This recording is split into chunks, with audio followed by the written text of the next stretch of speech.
USA, the Pennsylvania Cable Network, in association with the PIAA, presents high school football. Tonight, championship in Quad A. The champion out of the East of the number 7 team nationally in the latest USA Today poll, Central Bucks West, looking for a second consecutive Quad A championship. The champion out of the West, first time since 1973 that they won the WPIAL, the only 600-game winner in the WPIAL, Newcastle. The Red Hurricane roaring in here on a roll in the postseason. Good evening, everyone. Jed Donahue, along with the coach Gary Sutton, Mark Shuey, our WITF production crew in partnership with the PIAA and PCN. There you see the Red Hurricane being introduced to this large crowd here in Hershey tonight. They come in a huge underdog. Let's go to Mark Shuey right now. When we say huge, well, we're not kidding. We mean it literally when we talk about Central Bucks West.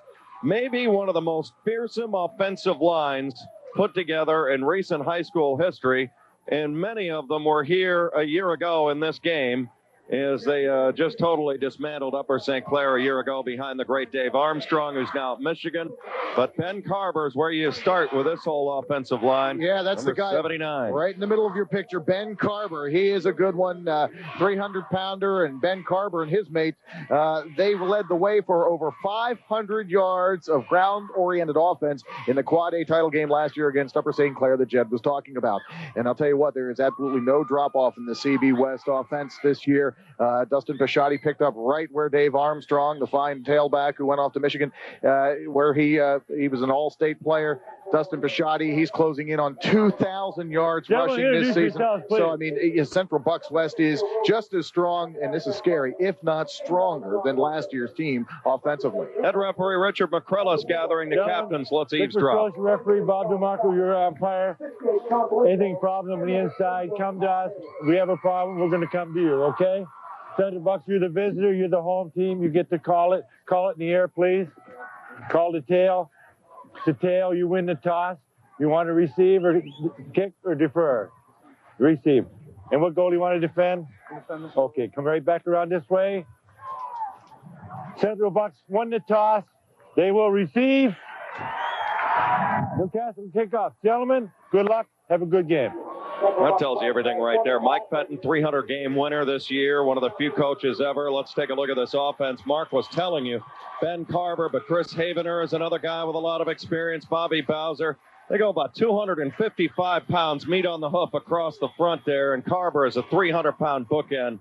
And Dustin Pisciotti is a guy that they're going to go to an awful lot, number 33. An absolute hammer. He replaced Armstrong. Same plays, different guy, same result. Right. This team does not throw the ball a whole lot. They can if they want to. Early in the year, against games that weren't really competitive ball games, they put the ball up 10 or 15 times per game. But when they get into a competitive situation, they like to keep the ball on the ground. Gary, real quick, underdog Newcastle. Just sell it out, I guess. Well, you got to put the heart in the field tonight. Come out and find something new to throw at this team and try to make it a race and see if you can just hang in the game. Maybe you'll get a break. Our WITF production crew going to take you around the sights, sounds of the Hershey Park Stadium. The championship in Quad A with a Newcastle marching band led by Dr. Tom Zimprella.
Just to finish that thought, Jed, I think if you're Newcastle tonight, one of the things you've got to do is somehow find a way to hang on to the ball, get ball possession time underneath you, and keep that potent offense off the field for Central Bucks West.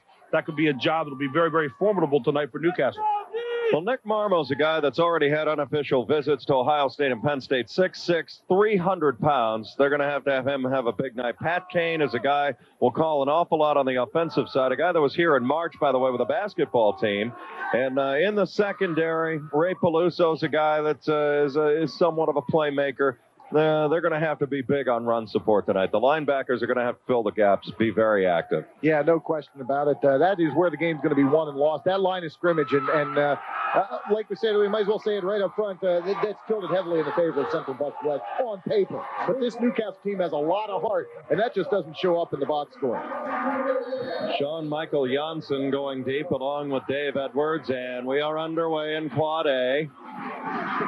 And it comes out for Dave Edwards. Edwards to the 25, slices forward to the 28, 29-yard line. Good pursuit for Newcastle. Ed Sikora, 6'2", 185-pound senior on the stop. And here it comes, La Machine on the field here. Dave Edwards needs just 40 yards. That's the ball carrier right there. He needs just 40 yards rushing tonight to reach 1,000 for the season. He stepped in for the injured tailback Chris Ortiz, who suffered a torn MCL during a preseason scrimmage. And Edwards, he gets better each time out, Coach Mike Pettin says. Mike Oriole, the quarterback, pitched Edwards, big hole, cuts it forward to about the 33 or 34. It's a gain of 4 or 5. Average yards on first down. That's one of the subtle stats in any football game. And Central Bucks West is good on first down as anybody in Pennsylvania. Right away, Jed, you see an unbalanced line for Central Bucks West. They try to sweep to the left side. Newcastle has a lot of fight. Opening minute of the football game, 2nd and 5. And we may have too much time. We'll wait for the verdict on the field. Mike Oriole replacing Corey Potter. Quarterback last year led them to a state championship. Kind of a work in progress. And Travis Blumgren the last time they made the final round. Good ball. Penn State now. Encroachment, 5 yards. First down. They line up in the neutral zone defensively, and Central Bucks West with a gift there. Well, that's one thing that Newcastle can't afford here tonight, nor can any team once you get to the state final game. But, I mean, your first series of downs, you really don't want to make mental mistakes. Dustin Pashati, the lone setback behind Oriole. Nothing subtle about this offense. Pashati's first carry. Tackle. The pile moves forward for about 3 or 4 yards. One of the things that Central Bucks offense has been likened to from time to time is a scrum, like you'd see in rugby. It's not always that pretty. Look at this. Yeah. It's just a whole bunch of bodies moving forward, and you get in behind the wave and just float a little bit. Yeah, I mean, you know, you talk about simple football. This is simple smash mouth football, no question about it. You just put your head down, cover the ball, and bowl straight ahead. I mean, this isn't some complex Delaware wing T formation. This is straight ahead smash mouth football. Go a little motion here. Oriole going to pitch. Edwards got a big block. Now he's to the corner. Midfield 45, 40, and all the way down to the Newcastle 36-yard line. Well, they let Pashati lead the break that time, and a big rip of 22 yards for Dave Edwards and a first down for West inside Newcastle territory. That's a frightening look of your defensive back. Just a sweep to the right side, get some good lead blocking there from Pashati, number 33. And Edwards uses his fine speed to turn the corner and pick up 22 yards. And there's Central Bucks West sitting in Newcastle territory in the first possession of the ball game at the Newcastle 36. Corey Lemon must have felt like he was crossing against traffic that time with Pashati leading the break. 230-pounder and only a junior.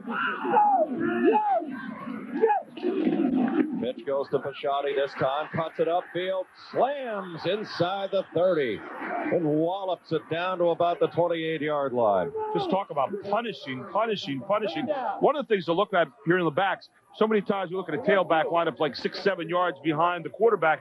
Here you only see the back lineup at 4 yards behind. Everything is tight. It's hard to pick up who you're handing off to, and it's a quick burst to the line of scrimmage behind that mammoth offensive line. Which we will isolate from time to time. They ran behind Big Ben Carver that time, going to the University of Virginia. 2nd and 2, a gain of 8. Pisciotti will get the carry again. Up, good play action. Oriole downfield, looking incomplete. Pass intended for Sean Michael Janssen. Great ball fake that time. That's something we've always noticed over the years with the CV West quarterbacks, and Orioles as good as anybody. It's a great play by Joe Cowart.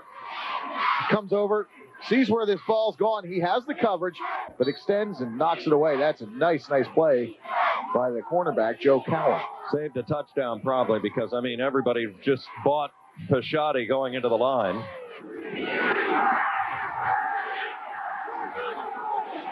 Third and 2. It's a power down to a power guy and a first down as he leaps forward to the 22-yard line. It's a gain of 6. What a thrust they are getting up front right now. They ran behind Ben Carver again. Yeah, here they go. Well, you get the idea of the kind of confidence the Central Bucks West has. They got a 2nd down and 3. They throw in the 2nd down and 3. They've got that much confidence. They got 2 more downs to get the 3 yards they're going to need. That's how much confidence they have in that running game. Carver's coming out of the game. Yeah, it looks like he got dinged up in the shoulder area. They're going to look at him. That is a developing storyline there. You hope that it's kind of a burner and he can shake that off a little bit. 1st and 10. West, as you look at Mike Pettin, one of the legendary coaches. He just came onto your screen there with a dark jacket on. Flags are down again. Yeah, you talk about Mike Pettin's career at Central Bucks West. He's the first head coach to win 300 games in the PIAA Quad A level. He's in his 32nd year as head coach. Good ball. Delay game, 5 yards. First down. Ben Carver leaving the game is what led to that. They were late getting a play in. That does kind of get your attention when Mr. Carver's down to the sideline or off to the sideline with an injury. Kind of like taking 2 people out of the lineup instead of just 1. Look at the tight formation here again. How tight they stay to the line of scrimmage. Pitch goes to Edwards, has a big hole, has 5, has 10, inside the 15 to the 12-yard line. It's a gain of 16 more. You know what I'm amazed at, too, is not only is that offensive line of Central Bucks West very big, and we're going to see it right here. Look how they fire off the ball. Look at big number 61. It's pulling guard for Central Bucks West. That's John Bear, and he's leading the way. These are big people, and they just fire off the ball, explode off that line of scrimmage. You talk about Edwards. He expected to start the season really at tight end. When Ortiz went down with an ACL, Edwards stepped in. All he did was have 963 yards for the season and 7 touchdowns. Not a bad step in. 1st and 10, CB West playing keep away on this opening drive, which is now more than 3 minutes old. Pisciotti rips into the middle.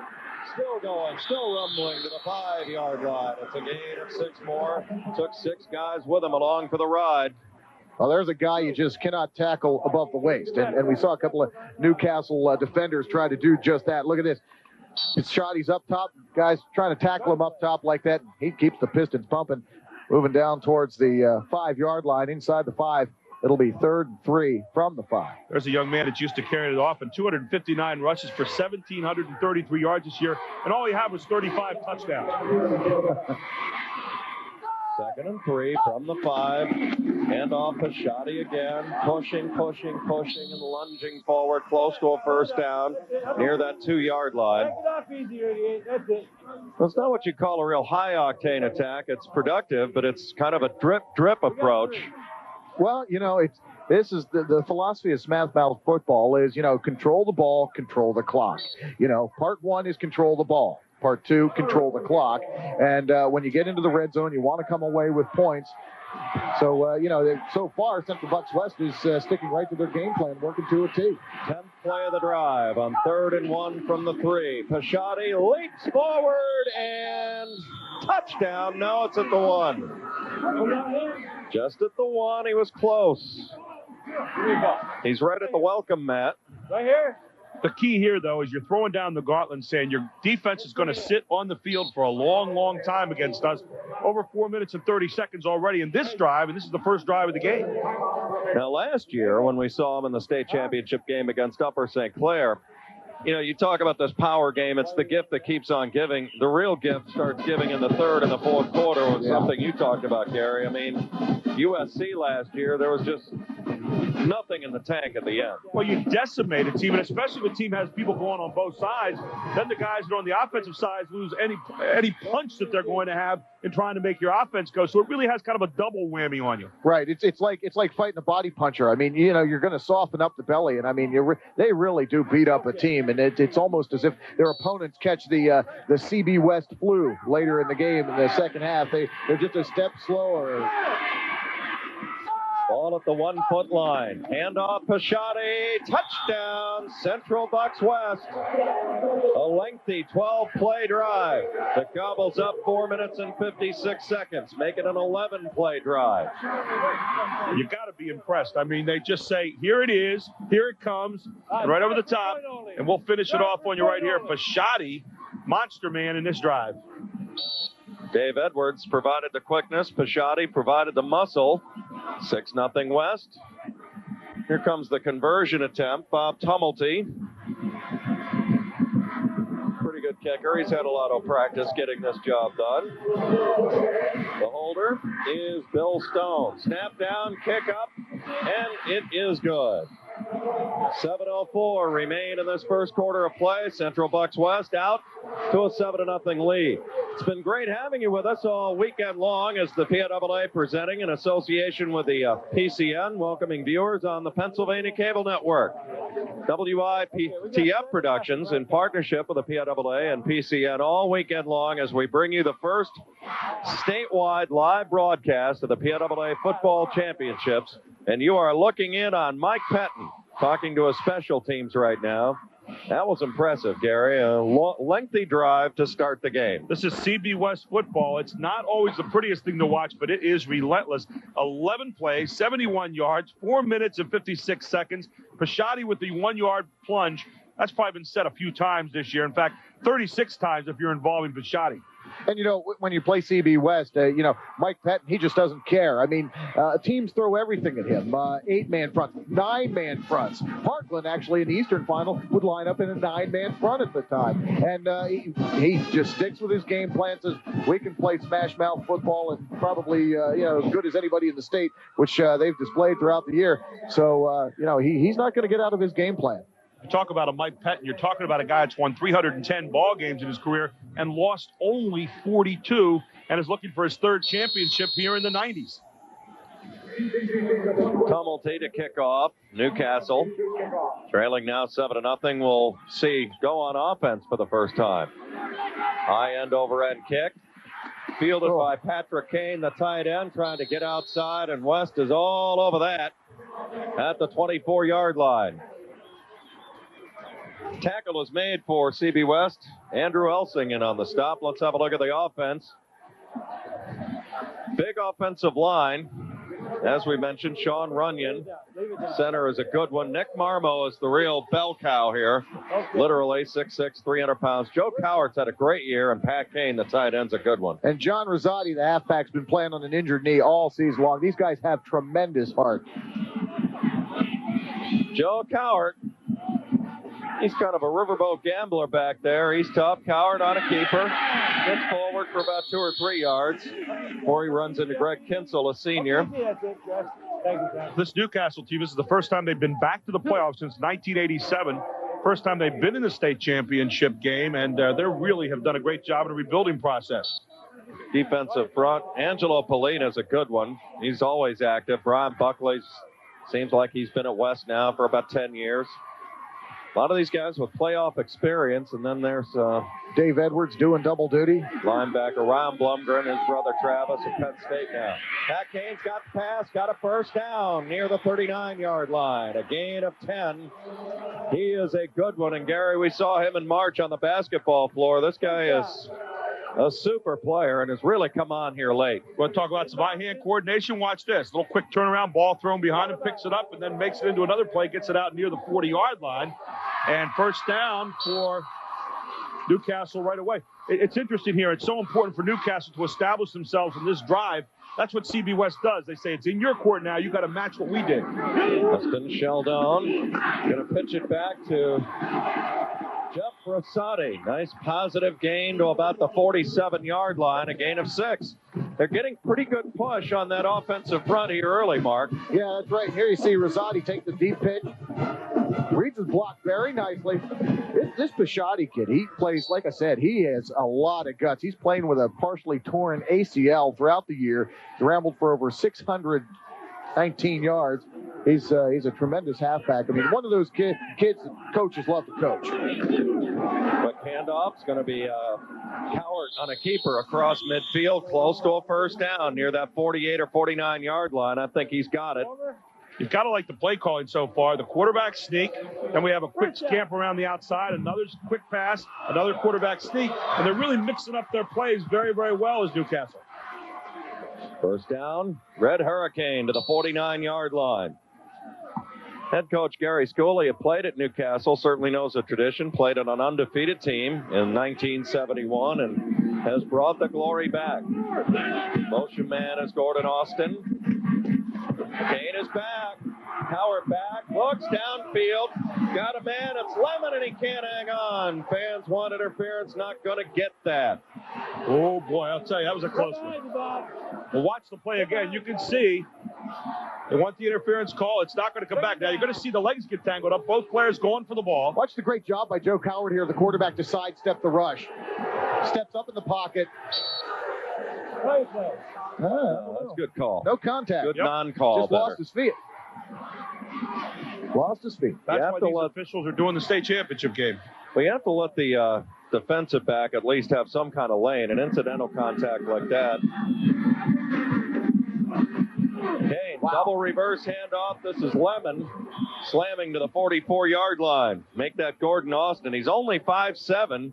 So a guy can get lost in the mail, but he has got some quickness. I'll tell you what, Newcastle runs this play with a lot of speed and precision. This is counter misdirection, and it's designed to confuse an over-aggressive defense. And they ran that very, very well. That's a fast-developing precision play. Good opening drive here. It's 3rd and 5 now. Cowart back on play action now onto the gun. Running for his life, nowhere to hide, and down he goes. All the way back at his own 47-yard line. Give credit to the secondary on that one, who really had all the receivers bottled up. There was nowhere to look. Right there he looks. Oh, nothing open. Guy tries to scamper, and now the front four takes over for CB West. Joe Wilson in on the sack for Central Bucks West, also helping out Brian Buckley. And Newcastle moved the ball well, will be forced to punt. Pat Kane will kick it away now. Dave Camburn, one of the deep men, along with Sean Michael Janssen. Good kick by Kane. Fair catch called for by Janssen at about the 13-yard line. Well, Central Bucks West, here they come back out. Had the ball over 5 minutes in that opening drive. Jed Donahue, along with the coach, Gary Sutton, Mark Shuey. You look in on Gary Schooley there, the head coach at Newcastle, 11-3 coming into this game. Yeah, Gary Schooley called that upset victory a 13-7 victory over North Allegheny. It reminded him of the glory days of Newcastle's football in the 1970s. As he said, Schooley was a 1971 Newcastle graduate. He played on Newcastle's 1970 team that went undefeated. He took over in 1995, his first year at Newcastle.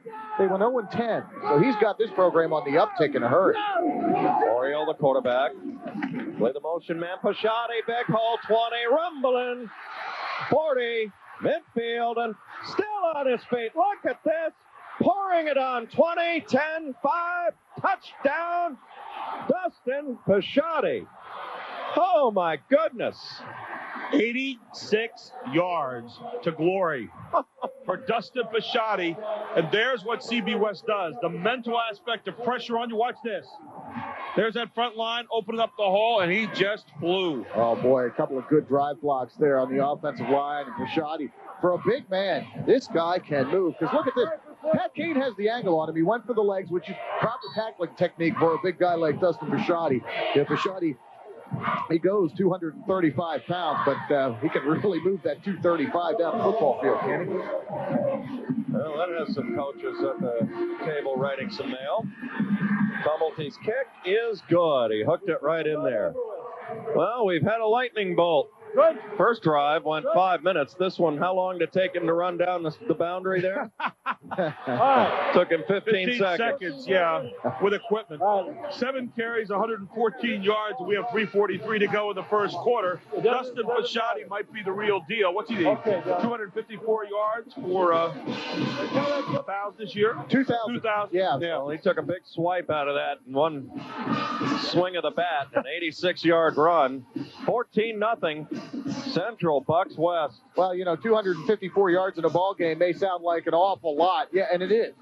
But, keep in mind, this is a Central Bucks West team that picked up over 500 yards on the ground last year, right here in the Quad A championship game. So, this team, with the offense they run, with the personnel they have up front, they're fully capable of putting up huge numbers of offensive groundwork. Well, it's a team that's averages close to 275 yards a game rushing the ball. So that's not anything unusual here. And already they've staked 2 touchdowns in the early going and thrown the gauntlet straight in the face of Newcastle. We'll see what kind of moxie they have trying to overcome this. Their fans are really urging them on. That was something, an 86-yard run. High pop-up kick. Didn't catch a number, I believe. That was number 23. Jeff Scrim, or 23, you Greg say? Kinzel came in, got through the wedge, and made a nice tackle and a special team play there. 5'11", 195-pound senior. 1st and 10, Newcastle at the 28-yard line. There's your time remaining in the upper portion of your screen, 3:37. That's first quarter. Dustin Fasciati just 86 yards. Ball's not bad for Newcastle. They had 3 minutes on their first possession, just came away empty-handed. This one's not off to a promising beginning. Meeting the door was Angelo Polina, 5'11", 190 pounds, and went headstrong right into Gordon Austin. Take it down. Bang, bang. Double stick. Loss of 3 on the play. So it'll be 2nd and 13 now as you see Mike Pettin. He's going, I like the start here. Not a bad situation. It looks a lot like last year. Might have said to Dustin Fasciati, you scored too quick. Well, I'll tell you what. I'm only kidding. Central Bucks has not had a whole lot of close calls this year. We'll talk about their lone close shave of the year. Double handoff. John Rosati, positive yardage, close to a first down, up near the 38-yard line. That's close. I think he's right at the chain. That's good. There's excellent ball movement, and this misdirection is working so far. Yes, it is. This is what you have to do to take an aggressive defense off its game. And that time, Rosati hit the hole very nicely. Good play call, executed very nicely by the offensive unit. They pick up a first down on the play. Nick Sharo, good kickout block. He was number 64 in your screen that time. You look in on Joe Coward. Quick handoff this time to the fullback, that being Justin Sheldon, 6 foot, 190-pound junior. Got about a yard. It's a wall right here. This is an Iron Curtain look that Central Bucks will throw at you. That's Brian Callahan, 6'3", 215. Well, Central Bucks West had a narrow 13-12 victory back on October 16th when they beat North Penn. Head coach at North Penn, son of Mike Penn. They run the same kind of program. Mike Penn Jr. Quick handoff. And I believe that is going to be Gordon Austin in on the carry again. He gets lost in there. He's only 5'7". You get the impression, mano-a-mano, straight up the middle, you're not going to get a whole lot against the CB West defense tonight. That the kind of guile they've been using so far in the game, the little counter plays and so forth, is the answer. Hold it. Yeah, the counters, the misdirections, and equipment here. And I'll tell you what. Okay. They're going to utilize Pat Kane as well. He's a great pass catcher. He's got some great hands. Talking about number 88, fine tight end. So, they've got some very good athletes on this squad that can obviously execute, a precision offense. And Pat Kane is the guy they'll probably be looking for in this particular play with a 3rd down and 5. Kane lined up in a wide receiver position. Coward back, looking. They got the screen set up, but West is all over it. And a flag goes down. That might be against Central Bucks West. That'll be interesting to see how this works out. Good misdirection. They had it set up well with Gordon Austin.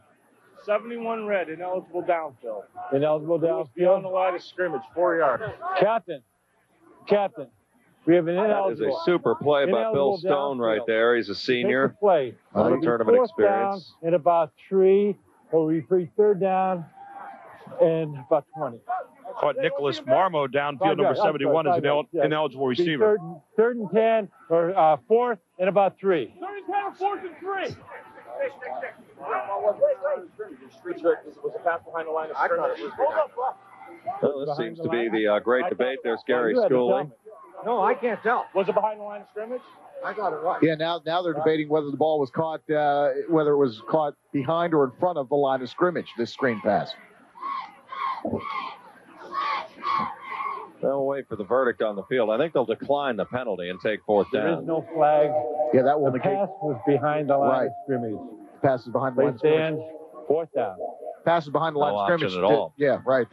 We can't have an illegal receiver downfield, so. 4th and 3, so that will mean they're forced to punt.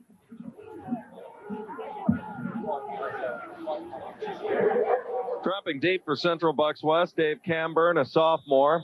Also going back there is Sean Michael Janssen. And we have come timeout, Central Bucks West. Apparently they didn't have the right alignment on the field. Well, as we've been mentioning, it's wonderful to have you with us all weekend long. PIAA presenting in association with PCN. All of our viewers on the Pennsylvania Cable Network, WITF Productions in partnership with the PIAA and PCN. This is our 6th year together here with the WITF production crew, and it's great to be back in Hershey for the first time here with the PIAA State Football Championship since 1991. They have done a great job here at the Hershey staff. Scott Mullen, there's one of the first touchdowns right there. Dustin Pisciotti, that's the short one. Yeah, he's got here's the real home run bomb. One swing of the bat. Yeah, he's got 2 contrasting touchdowns. One 1-yard popper over the middle of this one, an 86-yard scamper around the left end. What you call the short and the long of it. Yeah, look at him sticking there. Big guy and showing some great acceleration in the open field. Some nimble footing, as it were, and Just a junior. punt now by Newcastle. High punt by Kane. Johnson, that ball is down. I don't know if they gave enough room anyway to make the catch. There goes the West flag. has the football, That was a but pretty you'll gutsy. find that Newcastle was right there in front of him as he made the catch. That's a pretty gutsy fair catch decision by Sean Michael Janssen. Justin Sheldon was right there.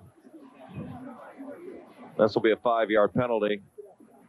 Richard McCrillis, our lead official for this Quad A game. All the officials have done a great job over the weekend. We haven't seen one controversy yet. Earlier this afternoon, in case you missed it, Mount Carmel with a resounding 44-7 victory in the AA championship against Shadyside. Well, now they're debating, since he recovered it, where to put it. It's got to be a 5-yard penalty. Here we go. Fair catch interference on red, 15 yards, Ooh, first down. 15-yarder that time. That'll take it all the way up to the 41-yard line. I'll tell you, you don't want to give this Central Bucks West team a short field. We saw how lethal their offense could be. A 15-second one-play drive last time. Hey, the truth, Mark, I think a short field for these guys might be 100 yards. That's true. Hear a tractor in the background. Isn't that kind of ironic? Mike Oriole. Here's the lead pull. There he goes again. Pisciotti into the secondary. And he was almost gone, but a big rip to the 33-yard line. Pisciotti well over 100 yards already with 40 seconds to go in the first quarter. And Mark, he is alone. There you see Pisciotti takes the deep pitch, goes on the right side, left side sweep rather. Look, whole host of blockers out in front. And he does a lot of this work himself. A shoe top saving tackle by Newcastle, or else Pisciotti was off to his 3rd touchdown in this quarter. Well, William Caparulo, a hero for the moment for Newcastle by making that shoe top tackle, but 27 more yards tacked on to Pisciotti, and he's on a roll. First and 10, the ball all the way down the Newcastle 32-yard line. Stay with a good thing. This time they got a yard and a half of the Newcastle fans saying that's a little more like it. You know, I haven't seen Ben Carver come back into this ball game. Have yet to see him. Went out on the first series. He's over on the bench still. University of Virginia signee. He's trying to loosen it up. Arm or shoulder got dinged up. Big 310-pound tackle, all-stater.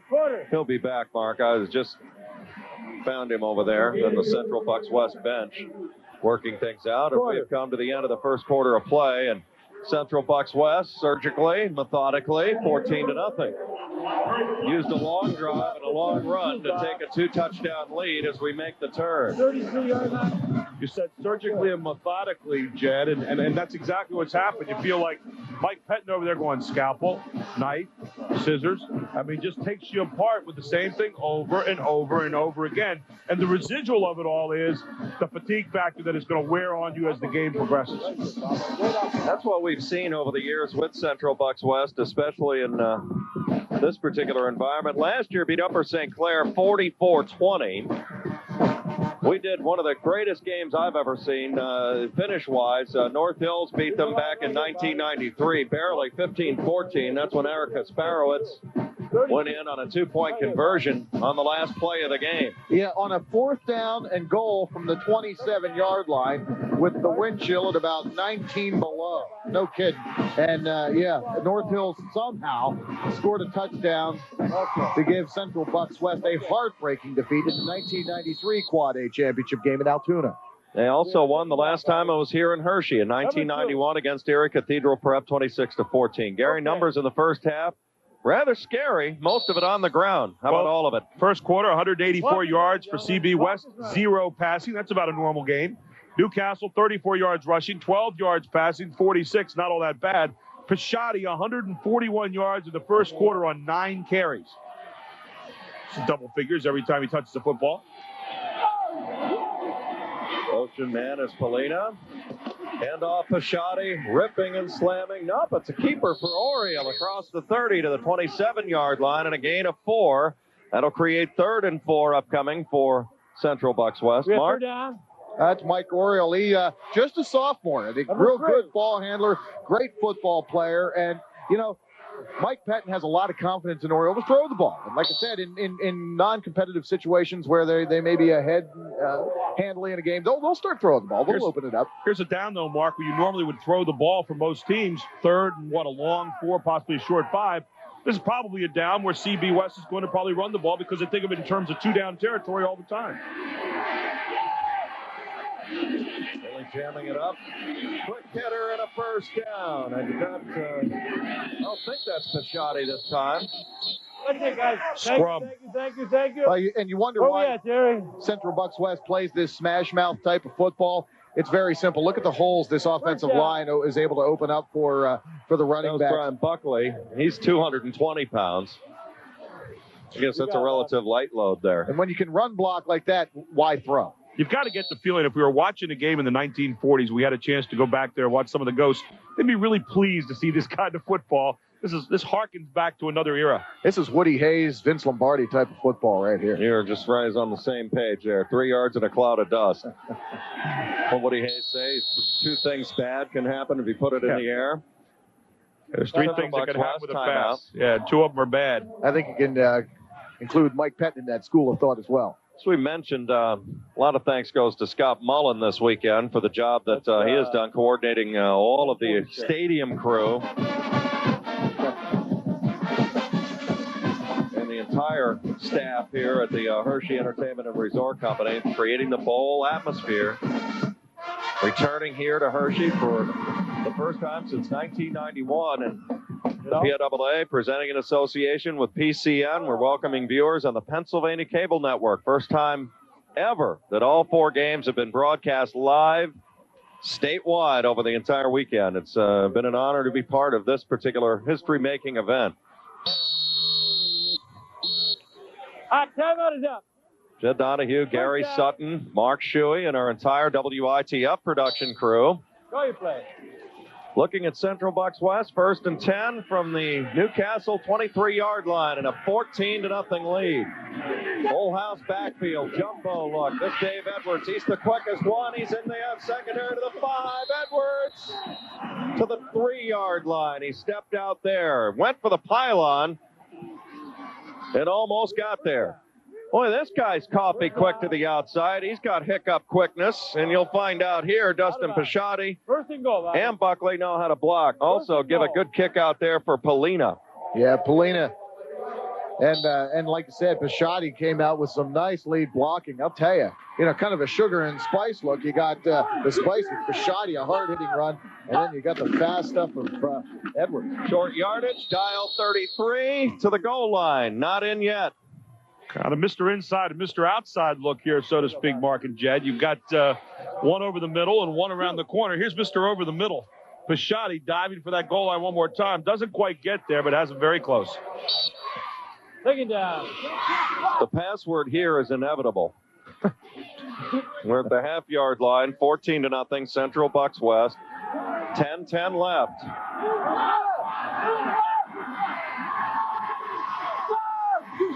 Shot in the short man, quick handoff, nudging, powering, touchdown, Central Bucks West.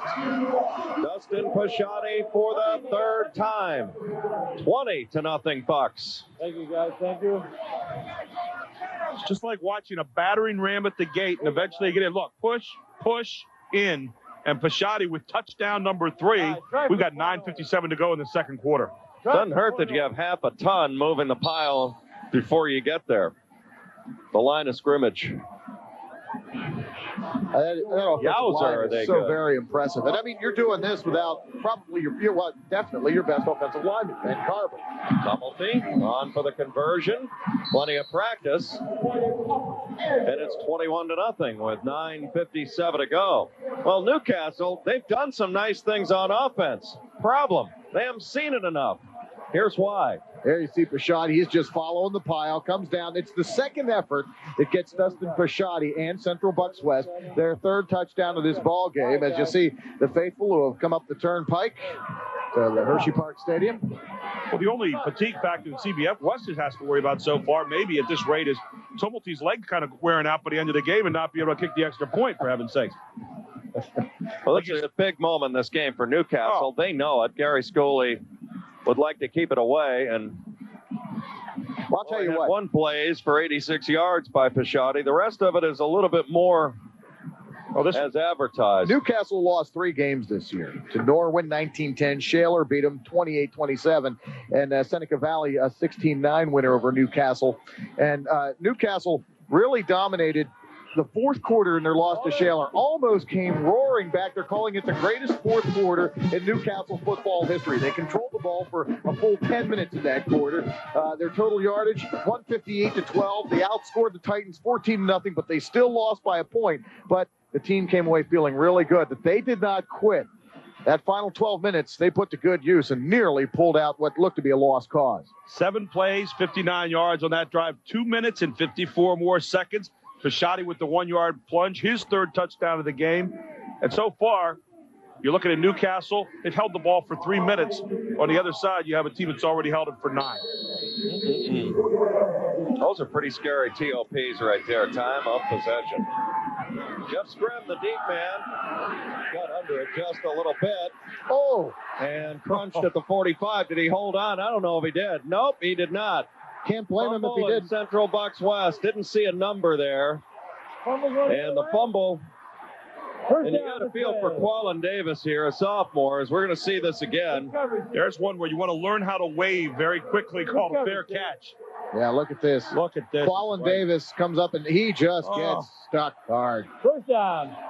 And looking at the hit, we'll point him out because it's a whopper. Damian Smith, a junior, 5'10", 205. And just what Newcastle did not want to see, the Central Bucks West offense back out onto the field now in glorious shape, 1st and 10 at the Newcastle 36. Mike Oriole, he's back. Gonna roll, looking, has time, throwing deep down the middle, it's caught for a first down. Sean Michael Janssen inside the 10 all the way to the 5-yard line, a gain of 21. I'm sure Mike Pettin will take that, but you can hardly help but think that maybe he's a little mad they covered too much territory too quickly. But look at this great pass. Eyes up the whole way, looking, rolling out, and then releasing. They say we can throw it through the air, too. Beautiful pass. I need to jump that by 10 more yards. Make that a gain of 31. First and goal at the 5. Central Bucks leading 21-0.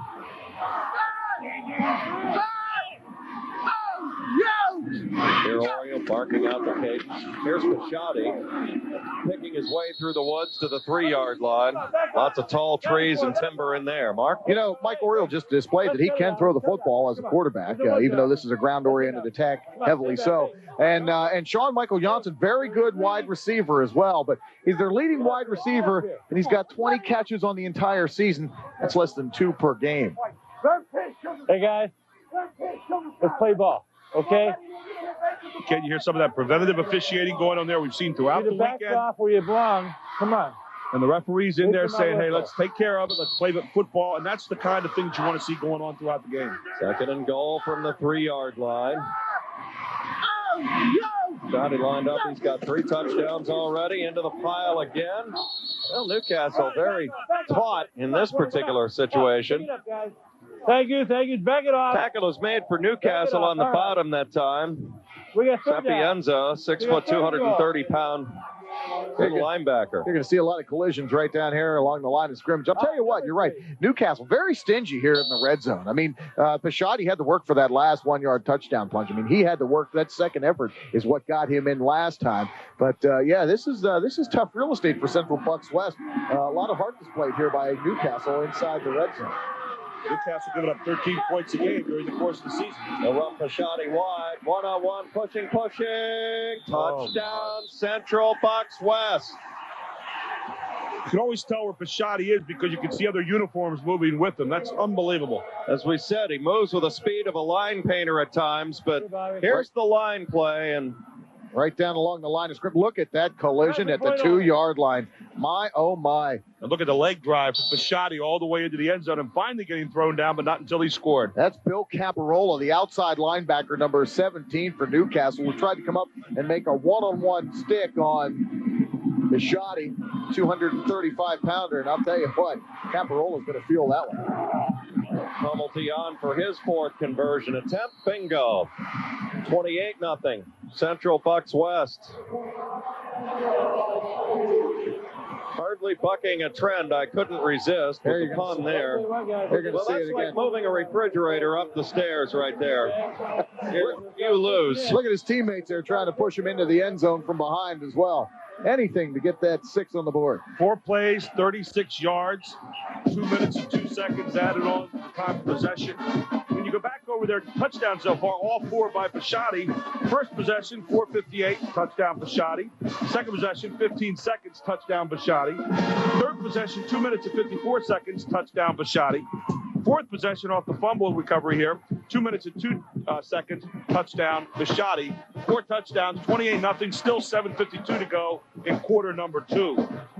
How much time so far for Newcastle? 3 minutes. No score.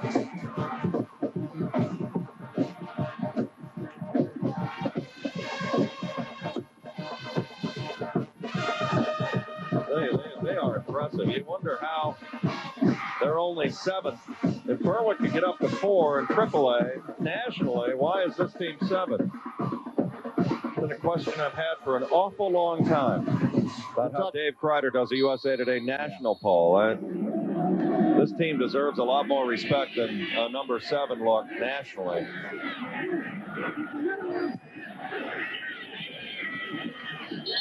Marker down, probably jumped off sides a little bit. So far, the 16 minutes and 8 seconds we've had here in the first half, guys, CB West has had the ball 9 minutes and 7 seconds of it. Gives you an idea, again, of that time of possession and the wearing down of the defense that's taking place.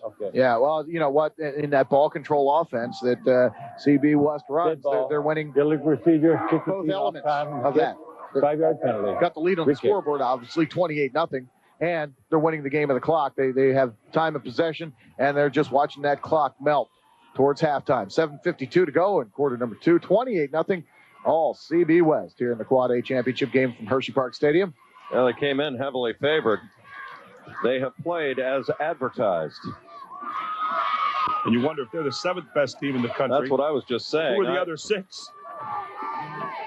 And I can understand how teams in Texas, maybe sometimes in California, but how does this guy have this team only 7th, and yet he'll put Berwick, who's in AAA in this state, up to number 1 or number 4 nationally? This team's got all the tools physically. You've got to be impressed, Jed. They compare Mike Pettin on the high school level to a Joe Paterno on the college level. Maybe one of the reasons why is the accentuation of the block and the beauty of the block. Blocking is the number 1 thing at CB West. You can see how it pays off.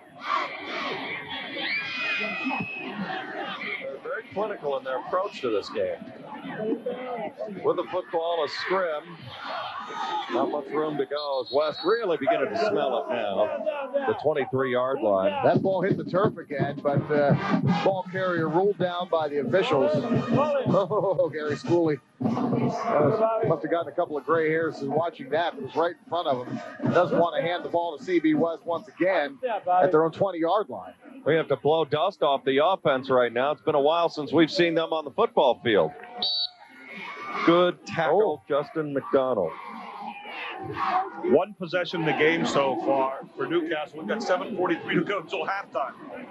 They trail 28-0. Double handoff. Going to the outside is Austin, and he flies forward. Did he fumble again? I don't know if that popped out or not. Big hit by Damian Smith on the defensive line. He stayed home. He wasn't confused by the misdirection. Second down. Number 2. Gordon Austin, a 5'7", ran right headstrong into Damian Smith. He's only a junior, and they say he's just a great prospect. Well, yeah, you saw it right there. I mean, he stayed home on the misdirection, didn't get confused, stood his ground, made a textbook tackle. That's good football from Damian Smith, number 32. Joe Cowart, been a real mainstay. Quick handoff and a big hole for John Rosati. Well short of a first down. One of the things you see from Newcastle, nice quickness, quick bursts off the line here. Again, they should be. They're relatively fresh. The offense has only been out there 1 time, this being the second possession. But look at this. Nice quick burst. Brings it up to about a 3rd down and 3 yards to go. Yeah, precision offense. They run fast, developing plays. Problem is right now you're down 28 points and time is not exactly on your side. Gary Schooley, the head coach of the Red Hurricane of Newcastle. The winningest program in the WPIAL, looking at 3rd and 3. Cowart back. Cowart going to keep it himself. Has room, cuts forward, first down Newcastle. Boy, they really needed to move the sticks there. That is a starting point. Joe Cowart did a nice job of picking his way through. Watch this. He looks, he sees, he dances a little bit, picks his way through, and then dives for those first down markers. And Joe Cowart showing you a little bit of courage right there from Newcastle. You don't get to this game, Mark, without having big hearts and without having a lot of skill. And this team has a lot of skill. That's exactly right. You know, you got to look at the job Gary Schooley has done just since he's been here since 1995. The team went 0-10 that first season. Here they are in the state title game. Huge hole for Justin Sheldon all the way down to the Central Bucks 40-yard line. A gain of 26 yards. And a first down for Newcastle, and he almost took that one to the house. Well, the last time they had the ball, they used it for 3 minutes. Now they're doing it again. Beautiful hole, opens up in the middle, and a run for daylight here. And Gary Schooley's got to have a little smile crease his face here as his team's showing him something positive. Ball at the 40, 1st and 10, 5:40 left. We're in this second quarter of play. Central Bucks West on the lead at 28-0. All 4 touchdowns for Dustin Pishotti. 1-1-2 and 86 yards. Cowart back, looking, throws, pass, dropped by Sheldon rather, at the 32-yard line. I'll tell you what, Cowart did a real nice job in just selling that. I think Cowart got caught in between running it and passing it there, and the throw almost looked like an afterthought. As you see the rollout here, great job of holding on to the football, fooled everybody. Now watch. He just kind of throws it behind the receiver a little bit, and it's incomplete. Tough plays. I think he was thinking about running there, Mark, and instead changed his mind at the last moment. Great job by the camera crew. It started out, we were looking right into the eyes of the linebacker for Central Bucks West, Greg Kinzel. Great job by our WITF camera crew all weekend. They do the best job out there that you ever see. Quick hitter that time for Gordon Austin as he slithers to the 35-yard line, a gain of 5. It'll be 4th and 5 upcoming now, or 3rd and 5 rather. For Newcastle. Good counter action as the runner Austin gets through there, and you see Gary Schooley on the far side. I'll tell you, these Newcastle kids run a fairly complex offensive system. I mean, you know, there's a lot of movement, a lot of misdirection, a lot of ball handling from the quarterback Coward. They run it flawlessly, and they run it with speed and precision. This is a nice offensive scheme that Gary Schooley has. 3rd and 4, Newcastle now with 4:41 left. Quick hitter at Sheldon again into the secondary. A first down and more, and pops it to the 18 of Central Bucks West. If this was the opening drive of the game, Gary Schooley would be absolutely ecstatic because he'd want his team to be controlling the clock, running the ball, getting first downs. That's what they're doing. But when you're down 28 points, it's a little harder. But at least it's something positive right now that they can start to build on for the second half. Big 17-yard pickup for Justin Sheldon. 190-pound junior. Lays the leather on you, too, when he puts you down at the final end of that run. Sheldon, a gain of 17 to the 17 officially. 1st and 10. Coward under center. Back looking. In a roll now. He's going to keep it and runs into Brian Buckley. Buckley's a hammer at the outside linebacker spot and gathers him up for no gain. Also in on the stop for West that time, Angelo Polina. Yeah, watch number 9 here. Brian Buckley comes in from the left side of your screen. He kind of pinches in, fought off the block. Just a nice job by the outside linebacker, Brian Buckley, to contain the quarterback Coward, because he had a running lane, and he saw it, tried to take it, but Buckley shut it down. 2nd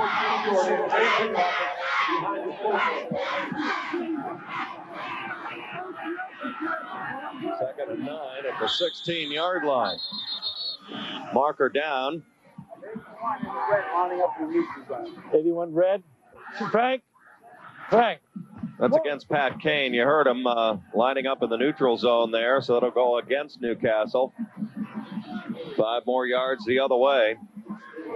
There's your time remaining. There's Pat Kane. I'll tell you what, Gary, we loved his look in March. This guy is a great basketball player.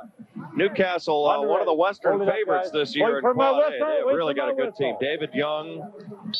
I know a lot of people are watching, and they expect to be back to try and win it. They were runner-up last year to Harrisburg High. Back goes Coward.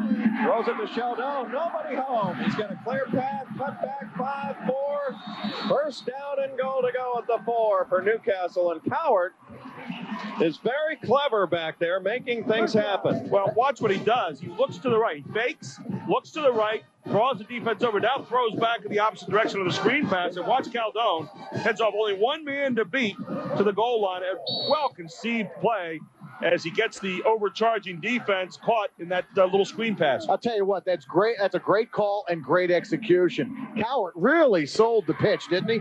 He really sucked in the defense. That was a great job by Joe Coward, the quarterback, to sell that play. That's why they won the West. This is a pretty drive right here. Coward back, looking. Now he's flushed out. He's still flying it around. Intercepted a pass he should not have thrown. That's one you want to throw as far out of the end zone as you can. He was so eager to make something happen there that an ill-advised pass, and it gets intercepted. You talk about taking the wind out of the sails after a wonderful drive. Yeah, and he knows it too. Joe Coward standing at the 30-yard line, hands on hips, head down right now. But Coward getting a whole lot of pressure in there.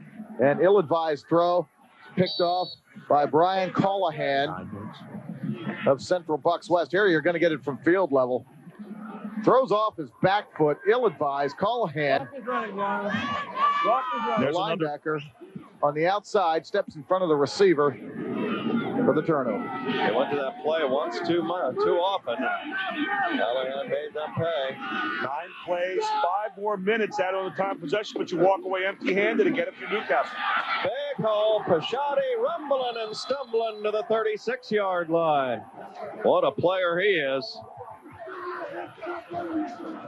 Mr. and Mrs. Pashadi, you are going to receive mail from around the country. Well, I believe he may He may just get that 2,000 yards here tonight. He needed 254 coming in. He had well over 100 in the first quarter of this ball game, and there he ripped off another long one. Dustin Pisciotti with 4 touchdowns this evening already. There's Mike Patton. Back goes Oriole. He's got a man wide open downfield. He threw to the wrong one. Out of bounds.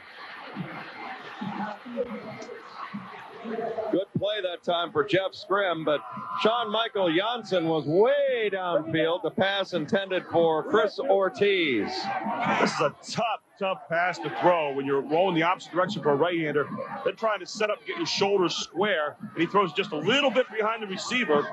And good play down there by Newcastle. Jeff Scrim came out of his cornerback spot. I'll tell you what, Oriole just put a little too much air underneath that one, gave Scrim a chance to come over and nearly pick off that pass. 2:46 to go in the opening half, and a marker comes down again. I wonder if it's a neutral zone. We've seen 2 of those so far. Let's see. Yo, White. Yep, that's exactly it. Lined up off sides. I'm told Dustin Pisciotti is already up to 172 yards. Dead ball. So he needs about 82 more to get over 2,000. He's already ripped off an 86-yard run. Here's that pass play that was nearly picked off. See, Oriole throws across the body. Throws off the back foot, too. They never really got his feet set. You can see the result. They're almost an interception. Off screen, there was Sean Michael Janssen who was downfield, but it's easy for me to pick up when I'm up here. It's a much better look than down there. It'd be easy to play quarterback up here. Quick hitter Dave Edwards, big hole into the secondary. Look out! He's bringing it 30, home at the 20, 10-5. It ends a touchdown for Dave Edwards. 70 yards. In an absolutely resounding performance in the opening half. 34-0 Central Bucks West. Watch this. Delayed handoff and then head for daylight. And Dave Edwards says, I like the looks of that goal line. Try for point only. I'll tell you what, the delayed handoff is especially lethal when you have the speed of a guy like Edwards, because the push that Central Bucks West gets from their offensive line of scrimmage pushes the Newcastle front 4 back on their heels. After Edwards gets past the linebackers, it's clear sailing. All children out of the pool. 35-0. Central Bucks West. 2 plays, 28 seconds, 70 more yards, and this is a clinic. It's just a flat-out clinic. What else could you say? They're the Central Bucks West fans. Yes, we're used to this. 30 wins in a row if this holds up. And right now, it's the safest bet in the house. Kind of looks like an opera crowd over there. It's very blasé at the moment. It's very nice that we're scoring, guys, but... At halftime. Well, winning is a habit at Central Bucks West. You heard the referees. They were discussing the mercy rule, which comes into play after halftime. 35-0 is our score. Head coach Mike Patton picked up win number 300 with a 28-13 victory over Norristown back on September 25th. We'll talk about that later on in the game. It was very special to the players of this team to pick up that win for their head coach. This isn't a team that's just come around in the 90s either. They won 55 straight games in the 80s, finally being beaten by Cardinal O'Hara. And, Mike Patton in true fashion said, I'm kind of glad they beat us. He said they deserved to beat us, and they took it easy on us. He's a really hard-nosed guy, but the kind of guy that his kids really come to play for every night, kind of filling in what you said there, Mark. Well, no Quad A team has gone back-to-back. That is changing. This is one of the best teams I've seen in the state finals. I don't think there's any doubt about that. Yeah, Dustin Elliott with it to the 32-yard line. Newcastle, I've got to agree with you, Jed. They get lost in the power. The power of Central Bucks West. And this Newcastle team, a game team. They've done a lot of good things this evening, but they've come away empty-handed. They get lost when you look at Central Bucks West out there. Don't be ashamed, because you're playing a legend right now. It's a legend in the making. This is as good as anybody can play in an opening half. I'm looking down the list of the previous Quad A champions. We've seen them all, too, Mark. There's nothing that compares to what we've seen in this first 24 minutes. North Allegheny had a club. Cumberland Valley's 92 team was a dynamo. McKeesport, Downingtown in 96. But Boy, oh boy. The power 96 displayed here. Downingtown would be one. Maybe. Dan Ellis at quarterback and Arlen Harris at tailback. That was a lethal combination. But their down guys are nowhere close to this as far as the experience and the power that is involved. Well, and none of them scored every possession. 5 possessions in this game so far. 5 scores, 35 points. Unless you go for 2, I don't know how you beat that. Yeah, there's no shame in getting knocked around by a team like this. This is a powerhouse here. There's Street Fighters here at Newcastle.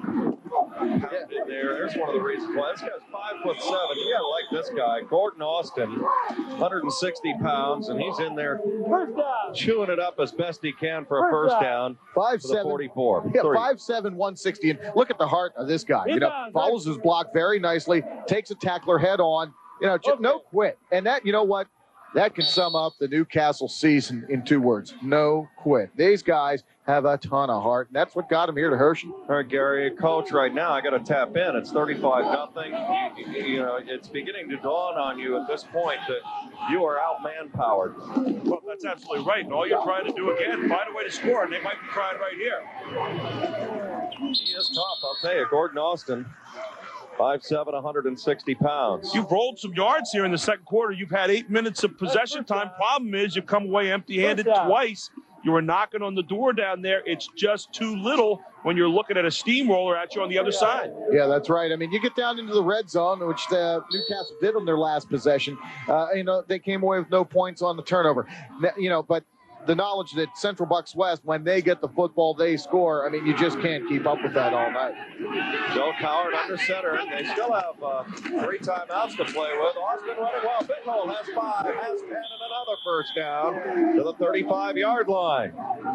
Gordon Austin looking a little bit more like Steve Austin right now, the $6 million man, as he rounds the corner for another sweep. Take a look. I'll tell you what, Austin, 165 pounds. Look at the stick here. With collision between him and Blomberg. And I'll tell you what, Blomberg at 195 got the worst of that. Blomberg, his brother Travis, by the way, Mark, is in the secondary mix at Penn State and is the scout team option quarterback for Joe Paterno. And he's got a nice future, only a junior. He was a quarterback a couple of years ago, a team that went all the way to the Eastern Final, I might add, before losing to that Downingtown team that we just talked about. Yeah, that was an incredible team, the Downingtown team of 1996. Like we said, with Dan Ellis, who is now in Virginia, Arlen Harris, also at Virginia. Ben Carver tonight will be joining them at Virginia. I'm impressed with how hard the kids run right now from Newcastle, especially Austin. I mean, Austin lays a lick on you at the end of every run. And you've got to be impressed with the heart and soul of this team. But as impressed as you are with them, the other side's just been sterling throughout the evening. I'll tell you what this team has done for the whole town of Newcastle. You know, we talk about a team and its community, and the team and the community here are one, Newcastle and this football team. They have adopted this football team. There's a love affair. The week before the WPIAA championship game, Newcastle Athletic Director Angelo Fortunato got to his office at 7:30 in the morning, found 20 adults standing in line waiting to buy tickets for that championship game. Pat Kane on the catch, still going all the way inside the 20 to the 17-yard line. It's a gain of 18 and a first down for Newcastle. Mark? And he told these adults, he said, hey, you guys are waiting in line for tickets here. Don't you know that there are 60,000 seats in Three Rivers Stadium? You're probably going to get a seat. And they said, yeah, we know. We just want to make sure we're there. That's the enthusiasm this town has displayed for Newcastle football in 1998 as we look at Joe Coward hooking up with Pat Kane, his favorite receiver. They're well-conceived offensive principles for this Newcastle team. You've got to be impressed. University of Toledo and Connecticut have looked at Kane as a football player, but he's probably climbing the charts a little bit as a senior. If he could go to 250 or 260, he would be on a lot of radar screens at the next level. Well, he just might, too. With that frame, I'd be able to put some weight on him in the college ranks. Gary, you really liked this basketball game an awful lot, as you did with Newcastle last year. You've got David Young, who's recent signee, going to Xavier, and they are the Western favorite in Quad A on the hardwood. Well, Pat Kane's got to be wondering what happened. He runs into a steamroller in Harrisburg High last year that put on a clinic over here in the arena next door. And now he says, I come back in here and I get to see CB West, and they're doing the same thing to me. What the heck's going on? That's right. He's staring at the outside of the building where he played last March. Sure, he's state willing to finals of basketball. try his luck at a third trip down here, Gary. Well, he'll give it a good long shot, and they're one of the favorites out west this year. And I'll tell you what, to get here and play in these games is no small bit of change either. Well, they reversed a lot of bad luck recently. Coward, oh, nowhere to run, nowhere to hide. Down he goes in an undertow at the 24, and another loss, and they're going to have to burn a timeout with 33 seconds to go in this opening half. Brian Buckley, the linebacker, comes shooting through on the blitz. Just got cowered by the jersey. Good enough to slow him up and record a sack. They got a lot of weapons. They sure do. Well, they've been able to find Kane in that little seam pass a couple times tonight. You would think that maybe they'd come back to that again. That's been covering for 12, 13, 14 yards every time they've thrown it to him. So look for him to maybe come back and find Pat Kane right there in the middle. You're Mike Pettin. And you play up to your potential in this environment. How gratifying is that? I mean, you still know you've got a second half, but that has to be, as a coach, one of the greatest feelings in the world when you take a team, one that is much ballyhooed, one that is much publicized, and then just puts on an absolute clinic. Well, there's two thoughts that go with that. Number one, you live for the moment where your team steps to another level. Tonight, Mike Pettin's team may have stepped to another level. One of the raps on him during the season was they lost focus every now and then. That certainly could not be said here this evening. But the second thing, knowing Mike Pettin, what he'll do the second half, he'll go in and find something at halftime they haven't done well. Probably a missed block here, a missed block there. The kids will be absolutely astounded. They'll say, the second half, guys, we want to bring this thing home in style, and that's what they'll talk about. Well, he called a timeout to work things over on his defense, and obviously, whatever message he did, it got through. Newcastle with one timeout remaining now is facing third and long, about 15 or 16 yards. It's all the way back at the 24. Clock continuing to go, 15 seconds. They'll try and they know they have the timeout, and he throws it incomplete. One more crack at it. 4th and 16 now from the 24. The problem that you have is your offense has been perfect the first half. You've had 5 possessions, 5 scores, and so now what he's saying to the defense, you've got to match the offense's intensity so far, and maybe he doesn't feel that that's been happening to this point in the game. Yeah, that may be the sticking point right now. I mean, if there is a burr in the saddle of Mike Pettin right now, which, you know, it doesn't appear there are many problems, but yeah, you're right. Newcastle has moved the ball fairly liberally between the 30s. Coaches expect mistakes, but strive for perfection. And there it is. Mr. Pettin's message may have gotten through fairly clearly on these last 3 downs. Angelo Paulina on the sack, change of possession, 2 seconds left to go, and well, if you're looking for perfection as a head coach, Mike Pettin may have just found some of it in that opening 24 minutes. As good a football team as I've seen in this environment, Mark, in our state. Yeah, I echo those thoughts completely, Jed. I mean, this is just a dominating performance. And I'll tell you what, this is a darn good Newcastle team that's getting knocked around here at the Hershey Park Stadium because, Newcastle got fought through the WPIAL, had a couple of huge wins throughout the season. I mean, we talk about that big early season win against North Allegheny, beat the North Allegheny team 13-7. That kind of put a stamp on this team, and they rode that all the way to Hershey. But, wow, what a buzzsaw they've run into here in CB West. Mike Oriole will go to a knee, and that's it for the first half. 3 possessions for Newcastle in the first half, 10 minutes and 31 seconds. But the most important number it shows on the board, they have none, 35 for Central Bucks West. We've come to halftime. Central Bucks West on their way to gold in Quad A. Perfection, 35-0 Bucks. Playing very much like a top 10 team nationally and maybe even better, maybe top 5. We go to break. We'll be back with more after this.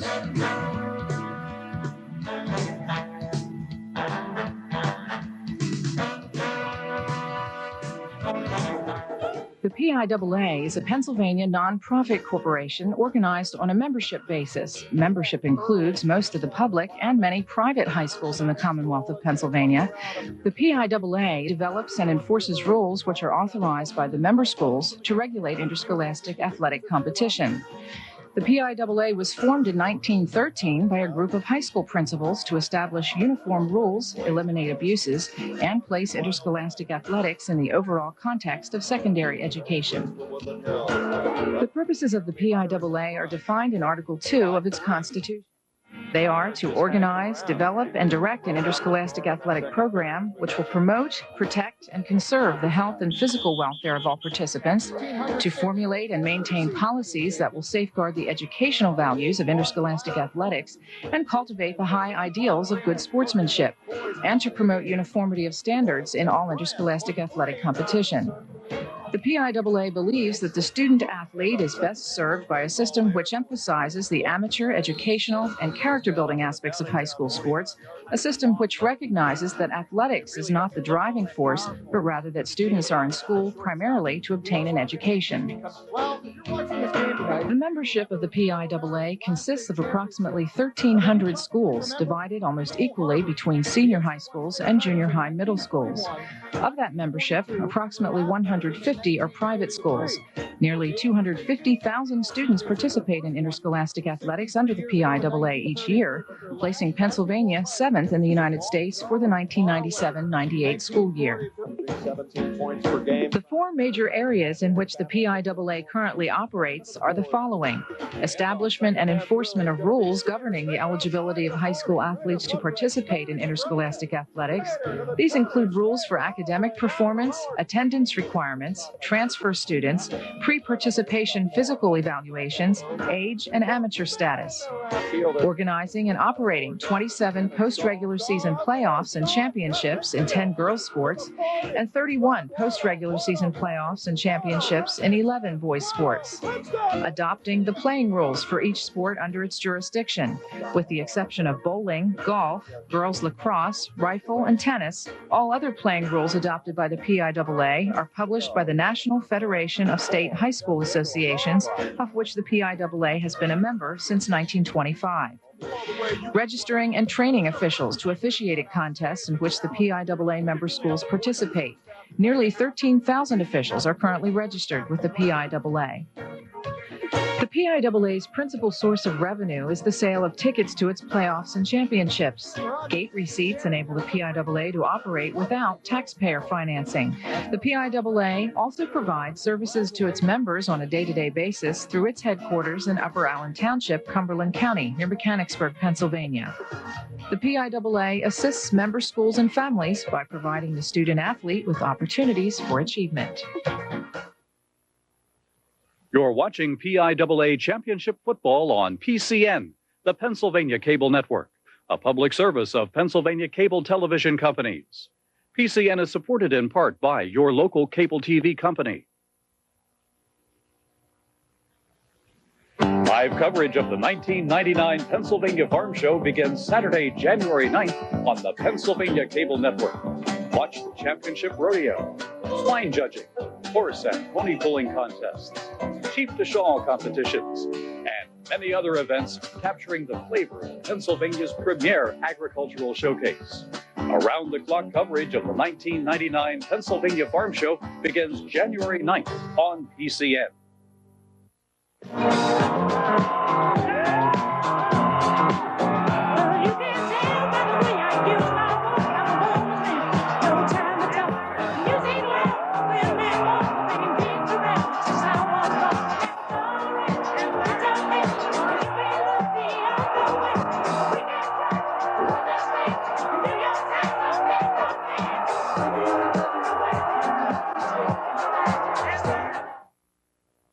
PCN tours Wendell August Forge. Craftsmen at this Grove City operation have been handcrafting metal giftware since 1923. Sunday night at 8. This week on PA Books, Jim O'Brien, author of We Had 'Em All the Way, the story of Bob Prince, former sportscaster for the Pittsburgh Pirates, Sunday night at 9. PCN profiles Pennsylvania State Treasurer Barbara Hafer, Sunday night at 10. You're watching PCN, the Pennsylvania Cable Network, a public service of Pennsylvania Cable Television Companies. PCN is supported by Suburban Cable TV, serving cable subscribers in Bensalem and the Delaware County. This game was paid for by PCN and your local cable TV system.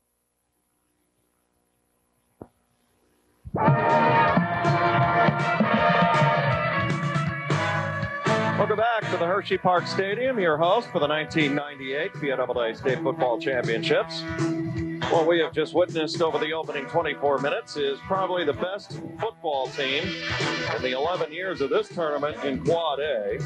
PIAA presenting an association with PCN, viewers on the Pennsylvania Cable Network. First time historical that we have gone statewide for this particular tournament in our return to Chocolate Town.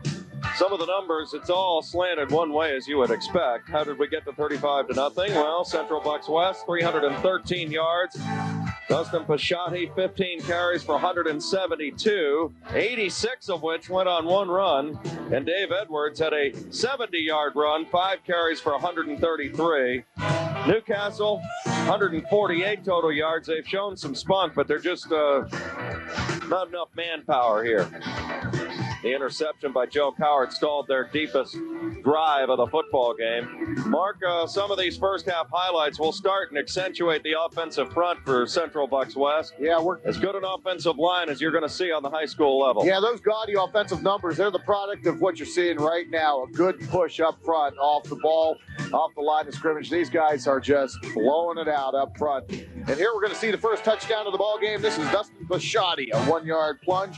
Caps an 11-play, 71-yard drive at the 7:04 mark of quarter number 1. Much more to come for Central Bucks West. Watch this. Pashotti takes the handoff, starts the sweep left, changes hands with the ball, and a couple of guys have the angle on him. But he's going to go 86 yards. A potential tackler tries to dive. That's how you have to tackle a 240-pound Dustin Pashotti. You got to get him low, but look at the footwork down the sidelines as Pashotti makes it 14-0 with 3:43. The 3:43 mark of quarter number 1. Here we go again. Paschotti's third touchdown. This is a 1-yard plunge to make it 21-0 early in the second quarter. And Mr. Paschotti, or Mr. Touchdown, if you will, another TD on a 2-yard plunge. Look at Paschotti, 240 pounds, just pulling his way into the end zone. That was a 4-play, 36-yard drive, took 2 minutes and 2 seconds off the clock. Then, final touchdown of the first half of play. This is Dave Edwards, little sugar and spice action. Some quickness to the outside. Dave Edwards gets a block, and he's gone 70 yards for pay dirt. That occurred at the 2:33 mark of quarter number 2 as Dave Edwards gives Central Bucks West the commanding 35-0 lead. All CB West highlights in this first half of play of the Quad A championship game from the Hershey Park Stadium. 35-0 CB West over Newcastle at the half. Let's check in with Gary Sutton, with the executive director of the PIAA, Mr. Brad Cashman, down on the field right now. Gary? Thanks a lot, guys. It is truly my honor to have Brad Cashman, the executive director of the PIAA, here with me at halftime. And Brad, first of all, congratulations on an outstanding tournament. It has to be a very, very gratifying weekend for you and your staff. This has been a great weekend. Of course, the weather's cooperated tremendously, but this is simply an event this year. It's a full atmosphere. We're very pleased with the things that Hershey has done. They put on a great show for us. And, of course, we have some fine football games for this weekend, so we're very happy. Brad, I know in addition to all the things going on this weekend, you've been involved in a lot of meetings here. The Board of Control has been in session. I know there's been a lot in the newspapers and the media about all that. Tell us a little bit about what's been going on as far as addressing some of the regulations or some of the suggestions for regulations that's been passed down by the legislature. Well, we started off on Thursday night with a policy review committee meeting in which the review committee went through each of the 18 recommendations from the Senate committee, special committee, and took a look at those and decided where they should pigeonhole each item. We looked at 4 general categories: Constitution, bylaws, rules and regulations, and policy. The Board of Control then met on Friday morning at 7:30 a.m. until approximately 11:30, and again this morning. And as a result of those meetings, we have a special Board of Control meeting scheduled for Saturday, January 9th, in which the entire Board of Control is going to look at each item and decide how to best handle those recommendations, which ones are certainly doable and feasible, and which ones we're going to have some difficulty implementing, if not impossibility, and possibly implementing at all. The one thing that I think is important to note is that some of the recommendations do implicate the Constitution, and as most people understand, constitutional amendments can only be made by a vote of the member schools. Brad, one of the things that certainly people are thinking about this weekend, we've read in the paper, the call for your resignation, the Board of Control. Have you gotten a feel from them this weekend on where they stand on that particular issue? I think the Board of Control made it very clear that I have their confidence. They are confident in the job the executive staff has done and their executive director. We are moving forward with the fact that we're still going to be taking care of business as usual. Certainly these recommendations the Board of Control is going to take very seriously, and those that, of course, we can implement and will better the organization, we certainly will do so. But as far as the Board of Control is concerned, this has been a weekend in which they have given me a vote of confidence without any question at all. Brad, one of the things that I saw in the paper the other day, you were called arrogant. We've known you for a number of years. We know you're pretty confident. I don't know if arrogant's quite the word we would use to describe you for the people of Pennsylvania. Is arrogant a word that describes you? I don't think arrogant is a proper term at all. I think confidence is one of the things that I have not lacked. I've been confident as a student athlete, both in high school and college. I've been confident as a coach, as an official, and certainly my conference administrator, I think, speaks for itself. And I know you're one of the guys here that's always set good parameters for us at the state championships in terms of knowing what you can do and what you can't do. And I think maybe that ruffles some feathers now and then. Well, anytime you tell someone no, they're going to accuse you of being a lot of things. And one of the things that we try to do is tell people no in a polite, professional way.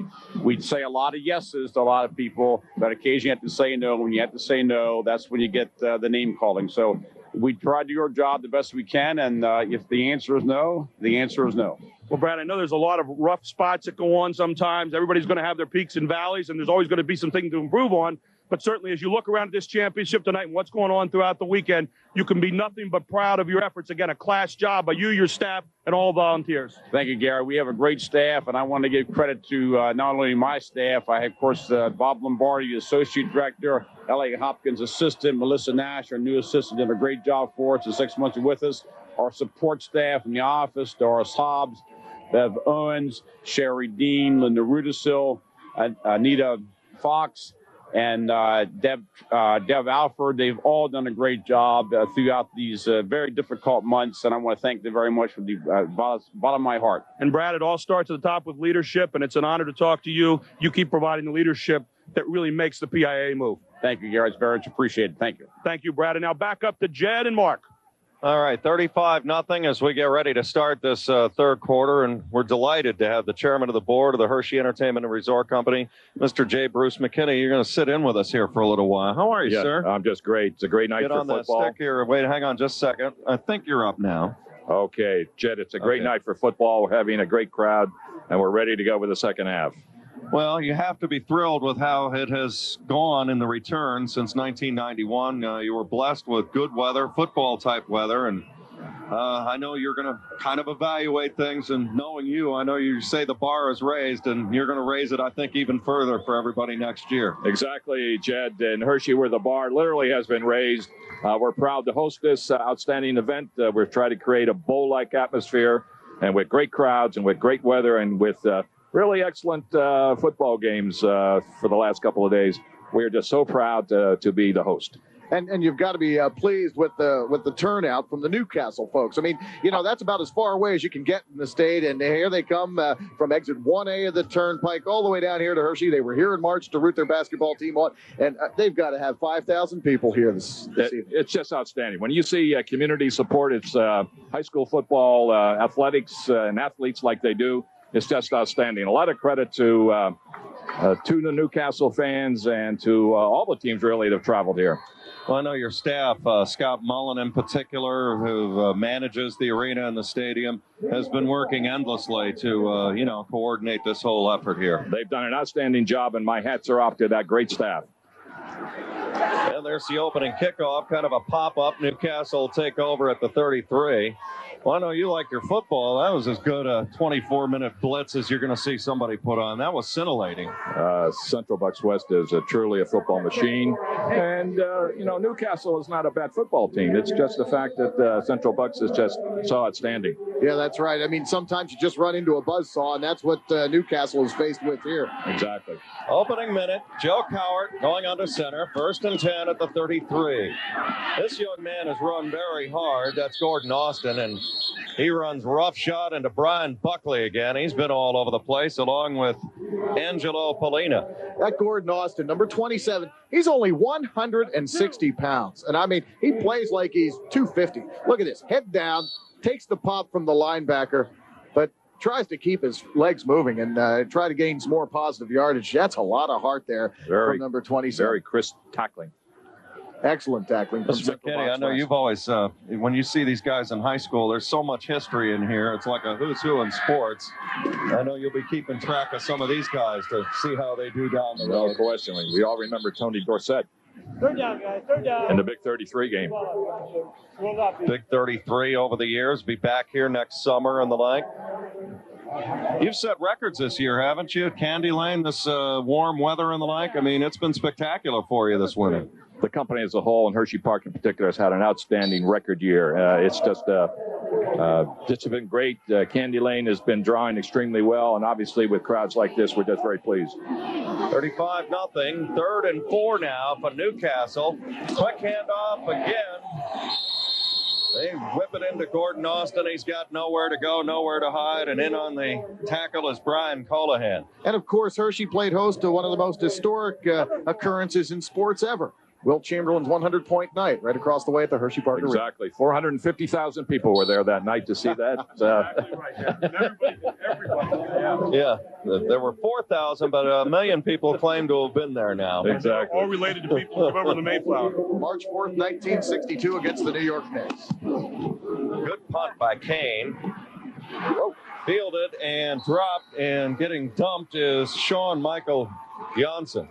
Well, there's a lot of, politics, Hershey getting it. You've always taken pride in having scholastic type events. You've hosted District 3 events before. You aggressively went after it, and you have to be pleased with the result. I know you're in for the long haul, as long as it takes and whatever it takes. Exactly, Jed. We went after it fairly, openly, honestly, and we are very pleased to have been awarded it. We're going to keep it as long as we can. 1st and 10 for Central Bucks West. In an opening half, here's another big run. Going to see some new blood in here, fresh legs, and Chris Ortiz. Central Bucks West has set the bar pretty high here so far. 5 possessions, 5 scores. So the pressure's really on here in the second half to open up with a score in that 6th possession. By the way, the last possession for Newcastle, the 4th of the game, 2 minutes and 14 seconds. That ups their number right now to 16 minutes and 30 seconds, but no score on the board. Nice to see Chris Ortiz get a carry. Serious knee injury in preseason. Missed much of the year. But here he is at the state finals in Hershey. Getting a carry, trying to lead his team to victory. Good hitter up the middle. I believe that's Pashotti for a gain of about a yard or 2. And this Newcastle crowd is still into it, isn't it? Yeah, they're here en masse. So they're going to sit around and enjoy the... I mean, they broke a lot of trends. They won their first WPIAA championship since 1973. I mean, you get this far into the draw, Gary, something we've talked about. There are no losers. And I mean, we mean that literally. It's a trite statement, but it has an awful lot of meaning to it. Well, plus you get into this atmosphere here at Hershey. It's like a celebration year round. You get here and you're playing, you're doing your best, but someone's going to walk out here with a losing score, someone with a winning score, both with their heads held high. There's Pashotti, 1st down and more. Goodbye. Here he is, bringing it 20, pouring it on at the 10, and it's a touchdown. His 5th of the night. It's 41-0, Central Bucks West. A 64-yard scamper for Pashotti for his 5th touchdown. 6 possessions, 6 scores. Hey, the score continues here in terms of the music that CB West is playing. Who is your mailman? You are going to be busy. The next great player in Pennsylvania. You're looking at him. All by himself. He's just a junior, is that right? Yeah, scary, that is the scary part. Awesome player. He's 240 pounds, and he can move down that field as quick as any 240-pounder I've seen. Bob Tumulty, he's been busy swinging the right gate for the extra point. Bang. 8:01 to go. It's 42-0 Central Bucks West, and I believe we had that in ISO. We put Pashotti kind of under the eye. 3 plays, look at him. 3 plays, 72 yards, a minute 45. Pashotti with 5 touchdowns out of the 6. What an evening. Here he is, one-on-one for you. He's going to get the call. It's a very simple play. Just over the tackle, right tackle. And the holes are so big that Pashotti just has excellent speed. Once he gets past the linebackers, he's off to the races. And the landing gear comes down. He's cleared for takeoff. Goodbye. 17 carries, 237 yards. What do we say? He needs 252 to get to 2,000 tonight. That's when they'll pull the plug on his evening to a standing up. I do believe. Well, you know, this is the same offensive line, basically, that enabled Central Bucks West to gain over 500 yards as a team, on the ground, all, mind you, last year in the Quad A championship game in their 44-20 beating of Upper St. Clair. So, you know, you know what? You talk to the Central Bucks West people, and they really do feel that this team is a better club than last year's championship team. Which is a mouthful because we were most impressed last year, 44-20 against Upper St. Clair. Fair catch called for at the 29. Mr. McKinney, a couple of questions real quick. Sure. You got wrestling, team wrestling, and basketball, and I know you're committed long-term to keeping those over at the Hershey Park Arena as well. You feel that with the tradition that you've developed here with all sports, you kind of want to be the central focus point. That's right. We feel all the roads lead to Hershey. First of all, with basketball. Then with wrestling, obviously soccer is holding their state finals here. And now with football, we really feel that we want to be the crossroads of Central Pennsylvania sports finals. First and 10 right now for Newcastle. It's been a while since we've seen Justin Sheldon get the carry all the way up to the 35. You and this company take great pride, don't you, as far as hosting the youth and kind of being in the epicenter of this whole experience over the, just not only these couple of days, but really year round, don't you? Jed, we truly do. We try to make certain that the experience that everyone that comes here is a good one, both from a spectator standpoint and from a family standpoint, and certainly from a player standpoint. We try our very best to make the product the very best we can. Well, thank you for stopping in. I cannot say enough how much we appreciate what you and your staff have done to make our whole situation a big peel-off run this time for John Rosati at a Newcastle first down. But again, thank you very much, sir. It's been a wonderful weekend and a great start. Thank you, Jed, for the outstanding job you've all done, and we'll look forward to seeing you in wrestling and basketball. You got it. We'll be here soon enough. Keep her going, holidays. Happy holidays. Bruce McKinney, the chairman of the board of the Hershey Entertainment and Resort Company, joining us live, and we'll get Jim Contafio down here in a little bit. First down at midfield. Well, guys, it's time to start putting this game and this team into historical perspective, something we were doing a little bit in the first half. I just ask it flat out, is the best team in the 11-year run of the PIAA state championships? I think it is. Well, yeah, that was certainly. Pass to Gordon Austin. He's quick, 5'7". Pick up quick to the 27-yard line, and another Newcastle first down. These guys are still in there scrapping it out. Yeah, I'll tell you, Gordon Austin has guts to burn, 160 pounds. And look at him. He's cutting right across the middle. That's linebacker free safety territory. You get across the middle there, you're going to get popped. He doesn't care. He's 160 pounds. He's looking for that football, looking to pick up a first down for his team. That's the kind of guts and heart you like in a football player. Appreciate the visit with J. Bruce McKinney. Now Jim Contafio joins us, head coach at Wilson High School, and one of our high school experts that we've been talking to this weekend. Another carry and a good positive gain for John Rosati. I give these Newcastle kids an awful lot of credit. They're really up against a juggernaut tonight, Jim. I think it's the best team I've seen in 11 years in Quad A. They're unbelievable. I would have to agree. Last year we had the opportunity to play up against Central Bucks West, and they are so much better this year. They're bigger and stronger. I think they're a more well-rounded football team on both sides of the ball this year. And you know what, Coach? The great All-State lineman Carver went down in the first series. They really haven't missed him. John Bear came in, is doing a great job. I mean, you lose an All-State lineman like that in your first series in the championship game, that may spell trouble for a lot of teams. Most high school programs losing an All-State first-teamer would feel the crunch, not Central Bucks West. That just shows you the depth that they have, and this is why they're as good as they are. Amazing. Mike Patton, I mean, You can put 9, 10 guys in the box.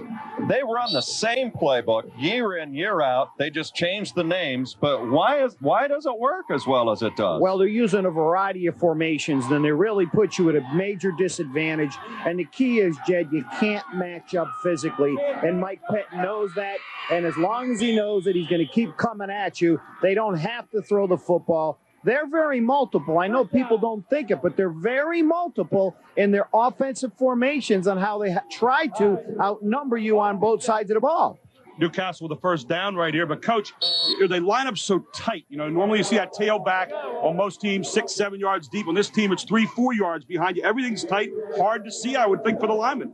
Well, it's impossible. They got offensive linemen that average 6'3", 260, 280, then 300 pounds for the defense, who most people are average size. You can't see the ball carrier in that. It's like a rugby match. Joe Coward under center. It's 1st and 10 at the 10. Motion man is shelled down. Back goes Coward looking under the gun into the end zone, incomplete. And, I mean, they were pushing the envelope. Coming on the blitz, Brian Buckley. They just seem to have the right play on at the right time. I mean, you say it's sometimes luck follows preparation, but there's no luck involved in this. They might have the best coaching staff in the state of Pennsylvania go along with the best group of kids in the state of Pennsylvania. When you put everything together, Mike Pettin, we all know, is legendary, might be the top football coach in the history of the state of Pennsylvania. But he has a staff that's second to none, and he has a program second to none. There you're looking at Buckley. He's played a whale of a game at the linebacker spot for CB West tonight. Coward on a keeper, and he's sacked back at the 14. That's interesting when you say a great coach and a great program. What makes Mike Pettin stand out, in your opinion? Knowing you've gone against him, I mean, what makes him such a standout? He's a disciplinarian. I mean, when you meet Mike Pettin, when you meet him, you know, just by talking to the gentleman. He's so straightforward, and he gets his kids to play the same way. They play very physical, they play smart, and they're very disciplined, and they play the game the way it's supposed to be played, in between the lines, and you don't ever see a Central Bucks West kid coming up, celebrating, and putting on any nonsense on the field. Act like you've been there before, as they would say. This pass complete on the outside. I believe that's Corey Lemon.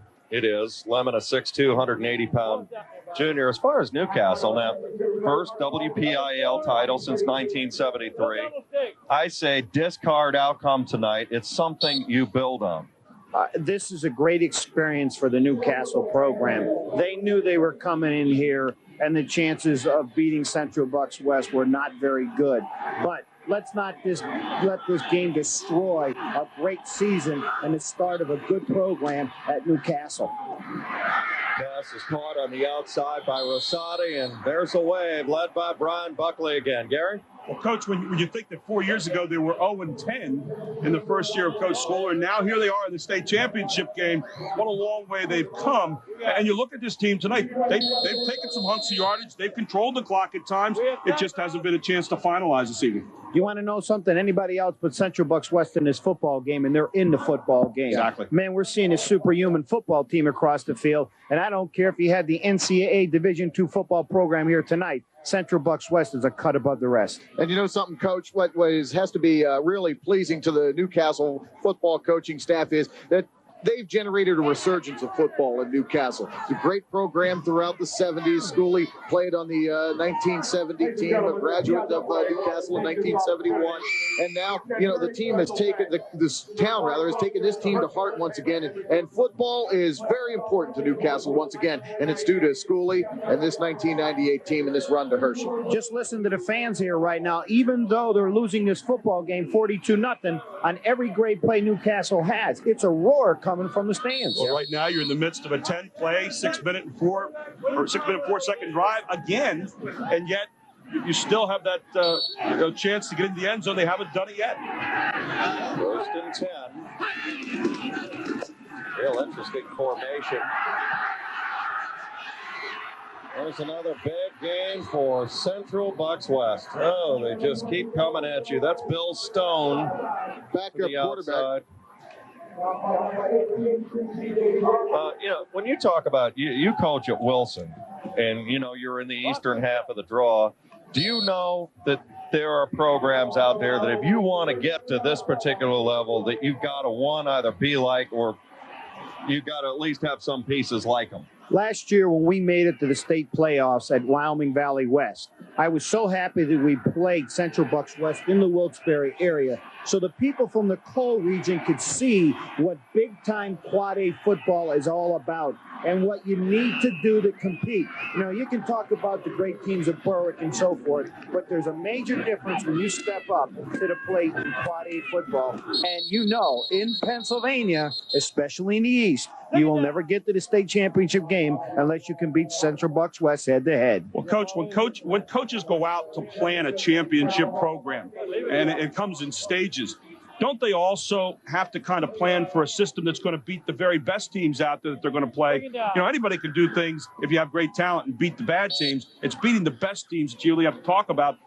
The different styles of doing it, though, in football. You know, you might pass. This guy runs the ball. It certainly has got to be a challenge when you step up to find that method to beat the best teams in the state. Well, right now you got to understand it.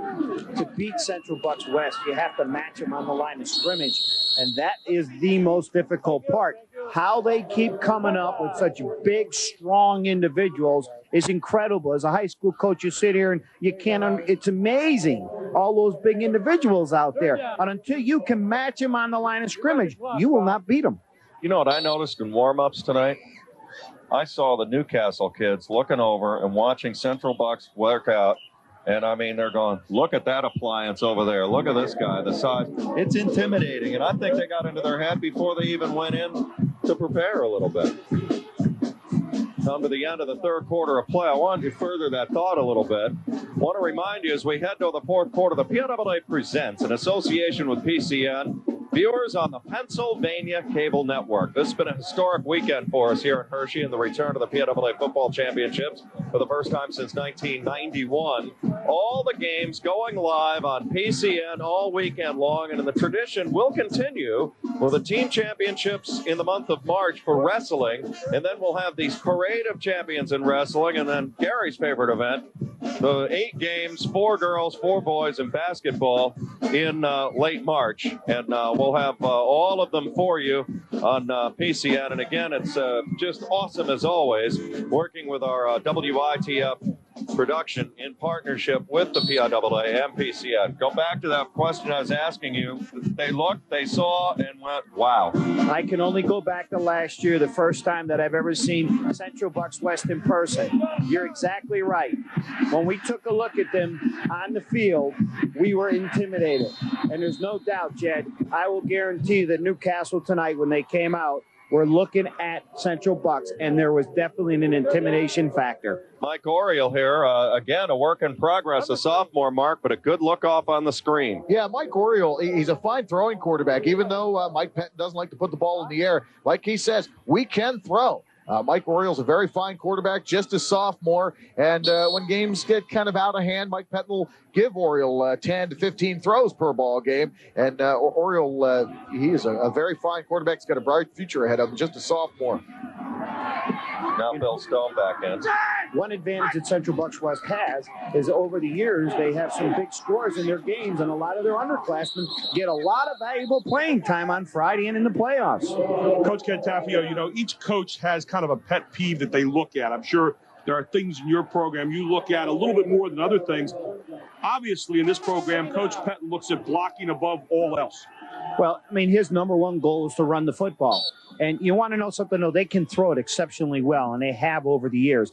But I'm telling you, when they school their kids and they develop their kids in the offseason, blocking is number one, tackling is number two. Because if they can execute both very well, they're going to win a lot of football games. Everybody loves the glitz of the passing game and the thing, but I mean, you run for go in this game, period. I mean, you can't run, you don't win. It's that simple as Buckley charges forward, another big gain and another first down, a gain of 12, all the way to the Newcastle 33.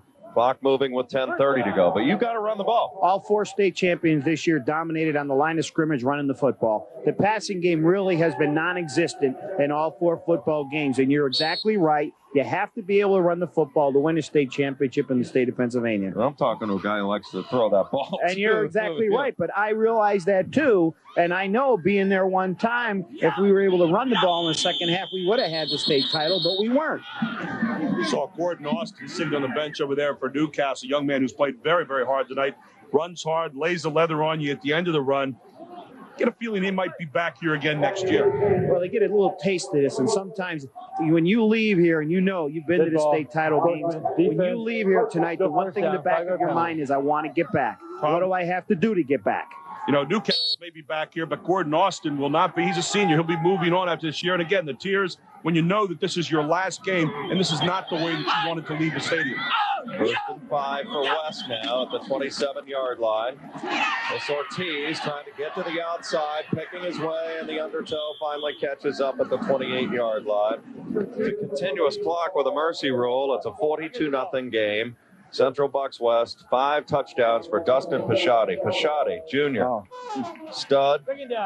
Mailman, get ready. He's going to be busy. Last year they had Armstrong, who was the top player in the state of Pennsylvania last year. Dustin Pisciotti last year played defensive end. I remember him clearly doing a great job at that position. Here he is a year later, and he will be next year the premier football player in the state of Pennsylvania, and on top of every recruiting list. And he will be recruited probably as a fullback because that young man can run the ball. Dave Armstrong off to the University of Michigan. There's Bill Stone. Stutter step move. He's still cooking it. Inside the 15 to the 14-yard line, and another Central Bucks first down. What the move by Stone does right there is it stands up the defender. You know, you want to stay in that good athletic position when you're playing in any sport. And watch this. Stone comes down around the corner. He's got the defender in front of him. Watch, defender's down, a good athletic position right here. Now watch when he stands up. Defender starts to come up, and all of a sudden he just stutter steps right around him. Beautiful run by Stone. That's something you don't teach a great running back, and you know that. You got the feet, you use it. Fullback position making a comeback with a push. Every team in college going 8 guys in the box. Now you got to counter a little bit. You get a guy with a little bit of bolt and some blocking ability. Now that position's taking on new meaning. There's no doubt that big fullback in the college ranks right now is extremely important. Besides, Dave Armstrong last year for Central Bucks, I was told the other day they moved him to defensive tackle at the University of Michigan. There's Stone whirling through the door right to the 1-yard line. He didn't make it. Got close. I don't mean to bring up bad news for the Newcastle fans. This is possession number 7 in the game. And this will be touchdown number 7 if they score. Well, they're right on the welcome mat, as you see. That's the distance to the yellow stripe. You got young kids in there right now that want to score as much as the first group does right now. So there's no slacking off when you look at Central Bucks' first, second, or third team players. They want to get in the end zone because there's an opportunity for me to score a touchdown in a state championship game. That's got to be a tremendous advantage for teams like Central Bucks West when they can get into games like this, important games, and play the second, third, fourth teams. Gives them a valuable experience for next year. Experience. They're goal to go at the 1-yard line. Stone not a keeper. The pile moves. That's how dominant it has been. Touchdown, Central Bucks West. 48-0 Bucks, and there's Bill Stone, the quarterback. We thought time of possession in this game would be so mammoth, and in a sense it has been, but 22 minutes and 33 seconds for Newcastle, 17 minutes and 30 seconds for Central Bucks West, and yet those 17 minutes and 30 seconds have been punishing on the defense for Newcastle. Are they nearing a record yet? I mean, I know last year they rushed for over 500 yards in a terrible weather kind of situation. I'm sure they're up there pretty high at this point. 449 yards to date. There's Tumulty for the extra point, and that is good. He snuck that one in. 7:48 to go. Hey, 14. Timothy, I think, is the most exhausted player right now on the Central Bucks West team. We talked to you earlier this afternoon just about the Mount Carmel, their down guys.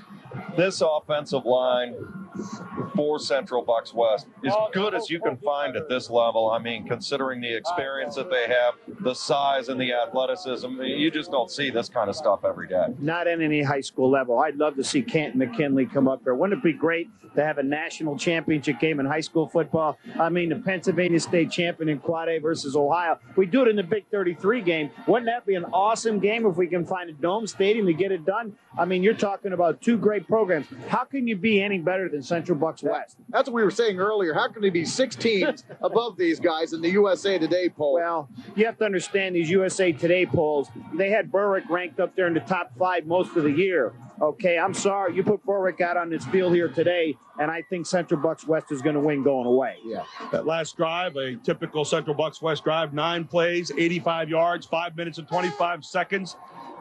7 plays or 7 sets of plays and 7 touchdowns. That's one of the reasons we, when Jed and I discussed the USA Today poll, we call it the mythical national poll, because it is. It is. I mean, it's very difficult to gauge the various classes of high schools throughout the nation. And, some teams come up and sneak up and surprise them, and then other teams get the advantage the next year because maybe they were better the year before. For instance, Cumberland Valley in '92, they were non-existent basically throughout the year. Then all of a sudden they ran the table, appeared in the top 15. Yep. And then next season, preseason number 1, Harrisburg High, who was loaded for bear in District 3 at that time. I was surprised that Central Bucks West was not rated higher at the beginning of the year, knowing how many returning players they have from the year before. I was surprised. I expected to see CB West in the top 5 in the country at the beginning of the year, but I don't even think they were ranked at the beginning of the year, which was very, very surprising. Yeah, I think the top team from the East was Cumberland Valley. They were 9. That's exactly right. And CB West probably had as many or more people coming back as Cumberland Valley, and CB West had beat him head-to-head the year before, so we couldn't understand it early, but right now it's coming to the top. We know who the best is in the state of Pennsylvania. Sure is. I'll tell you, I have a lot of respect for the Newcastle kids. They've fought hard. Well, the book on them coming in was no shortage of heart. You can certainly see that here tonight. But right now, the largest margin of victory in PIAA final history is 43 points. And that being threatened right here at the moment. That was a 49-6 win that we did, Southern Columbia over Western Beaver in 1994. When you talk about great coaches, we just saw Mike Pettin there. Is it attention to detail? Yes, it is. Kind of separates him a little bit. Yes, it is. There's no doubt about it. It's attention to detail and putting the time in the finer points that a lot of coaches don't work on that Mike Pettin does along with his staff. Coach, you also hear the word intolerance thrown around an awful lot, that the great coaches are the ones who are intolerant of mistakes. Not necessarily mean, but intolerant.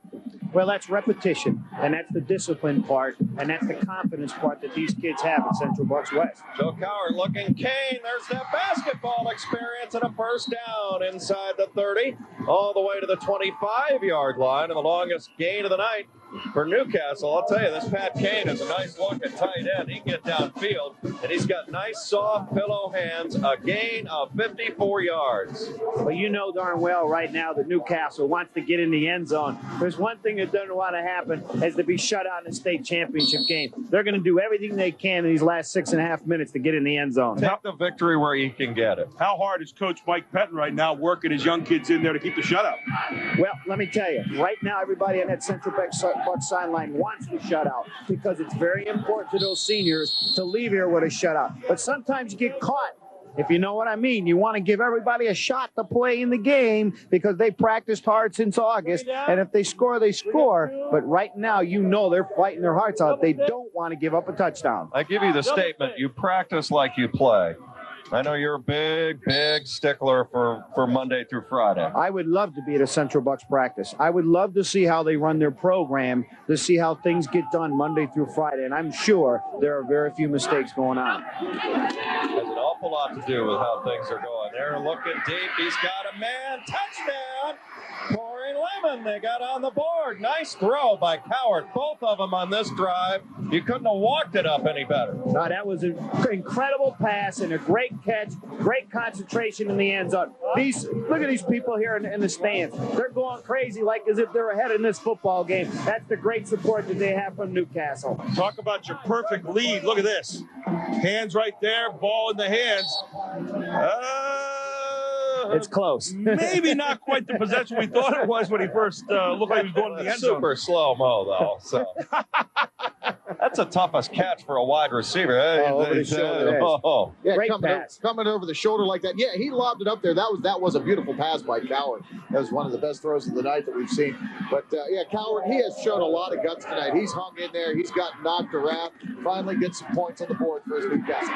Well, Romano is good on the extra point.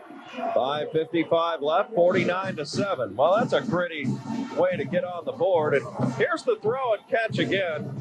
And Coward looked great on this particular drive. Yeah. Hit him right in stride, though. That was a beautifully timed throw route. I gotta say, he didn't have it. I'm gonna say, hey, but I'm not begrudging the touchdown, believe me. If there's a mercy rule, right there it was. It's not going to affect the outcome of this game. I don't believe. Let the young man feel good about himself. You got it. It stuck to him long enough. And there you look at the Newcastle fans. They're feeling a little bit better right now. I'll tell you what, you marry the community and the football team. We've talked about that with the Mount Carmel program, and you're seeing that now with Newcastle. You know, there's a resurgence in the football program thanks to this 1998 team and their great run. Had a little downtime in the 80s, and then, like I said, when Coach Schooley took over in 1995, they went 0-10 his first year. And think of the strides you make in a program from going 0-10 to coming to Hershey several years later. And they were not the favorite going into the playoffs out in the Pittsburgh area at the beginning. So they did a great job getting here and they deserve a lot of credit for it. 9 plays, 68 yards on that drive, 49-7, 5:55 to go in the game, and Central Bucks West with a kickoff. Big hole up the middle. This is Damian Smith. He's still alive all the way to midfield. Huge gainer that time. Damian Smith with about a 35-yard rip on the kickoff return. Oh, man, about 39 yards. Not a lot of fancy juking by this team. It's just head north and south and get down toward that line that says touchdown. I'll tell you Full speed ahead. Central Bucks West has a great kick return team. Last week, Dave Edwards took the opening kickoff against Parkland, 67 yards, as CB West got into great shape at the Parkland 28 right off the bat. That really has to help out a football team. I mean, when you have a good return game like that, you know, great field position, you can hit the home run maybe now and again.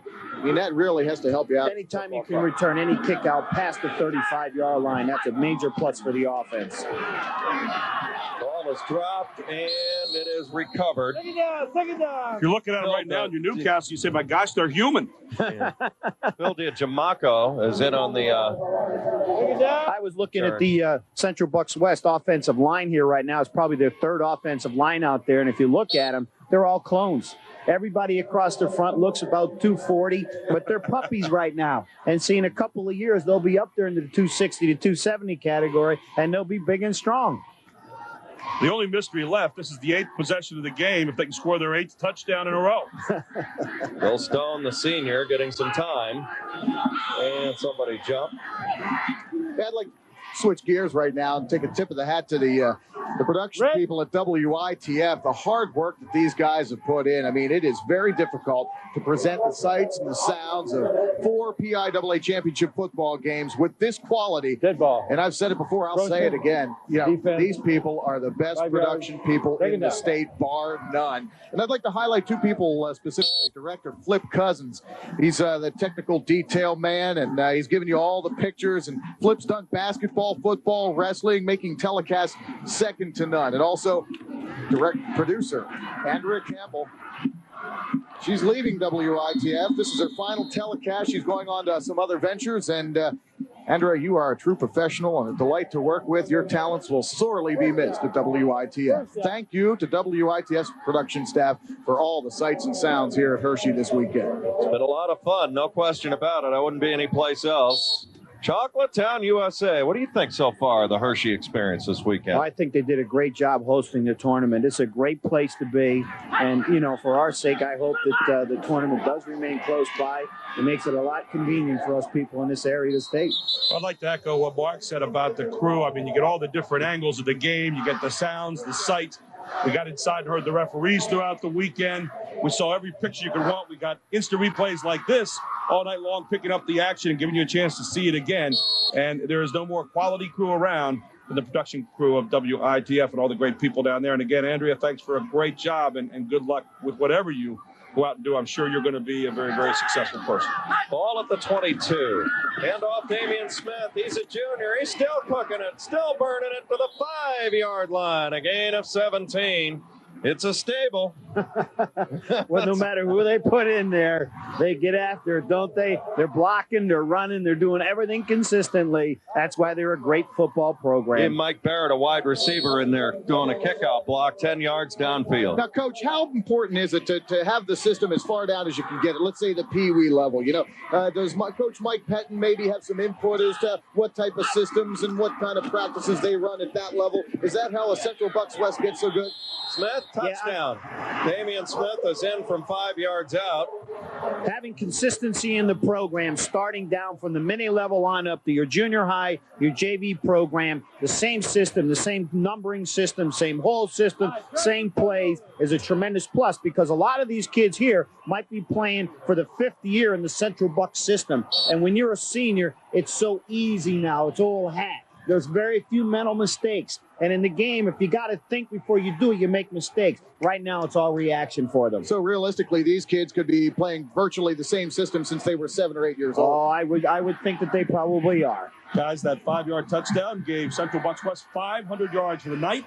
They also have scored on every possession this evening. That has got to be a record. Tumulty and got it through there.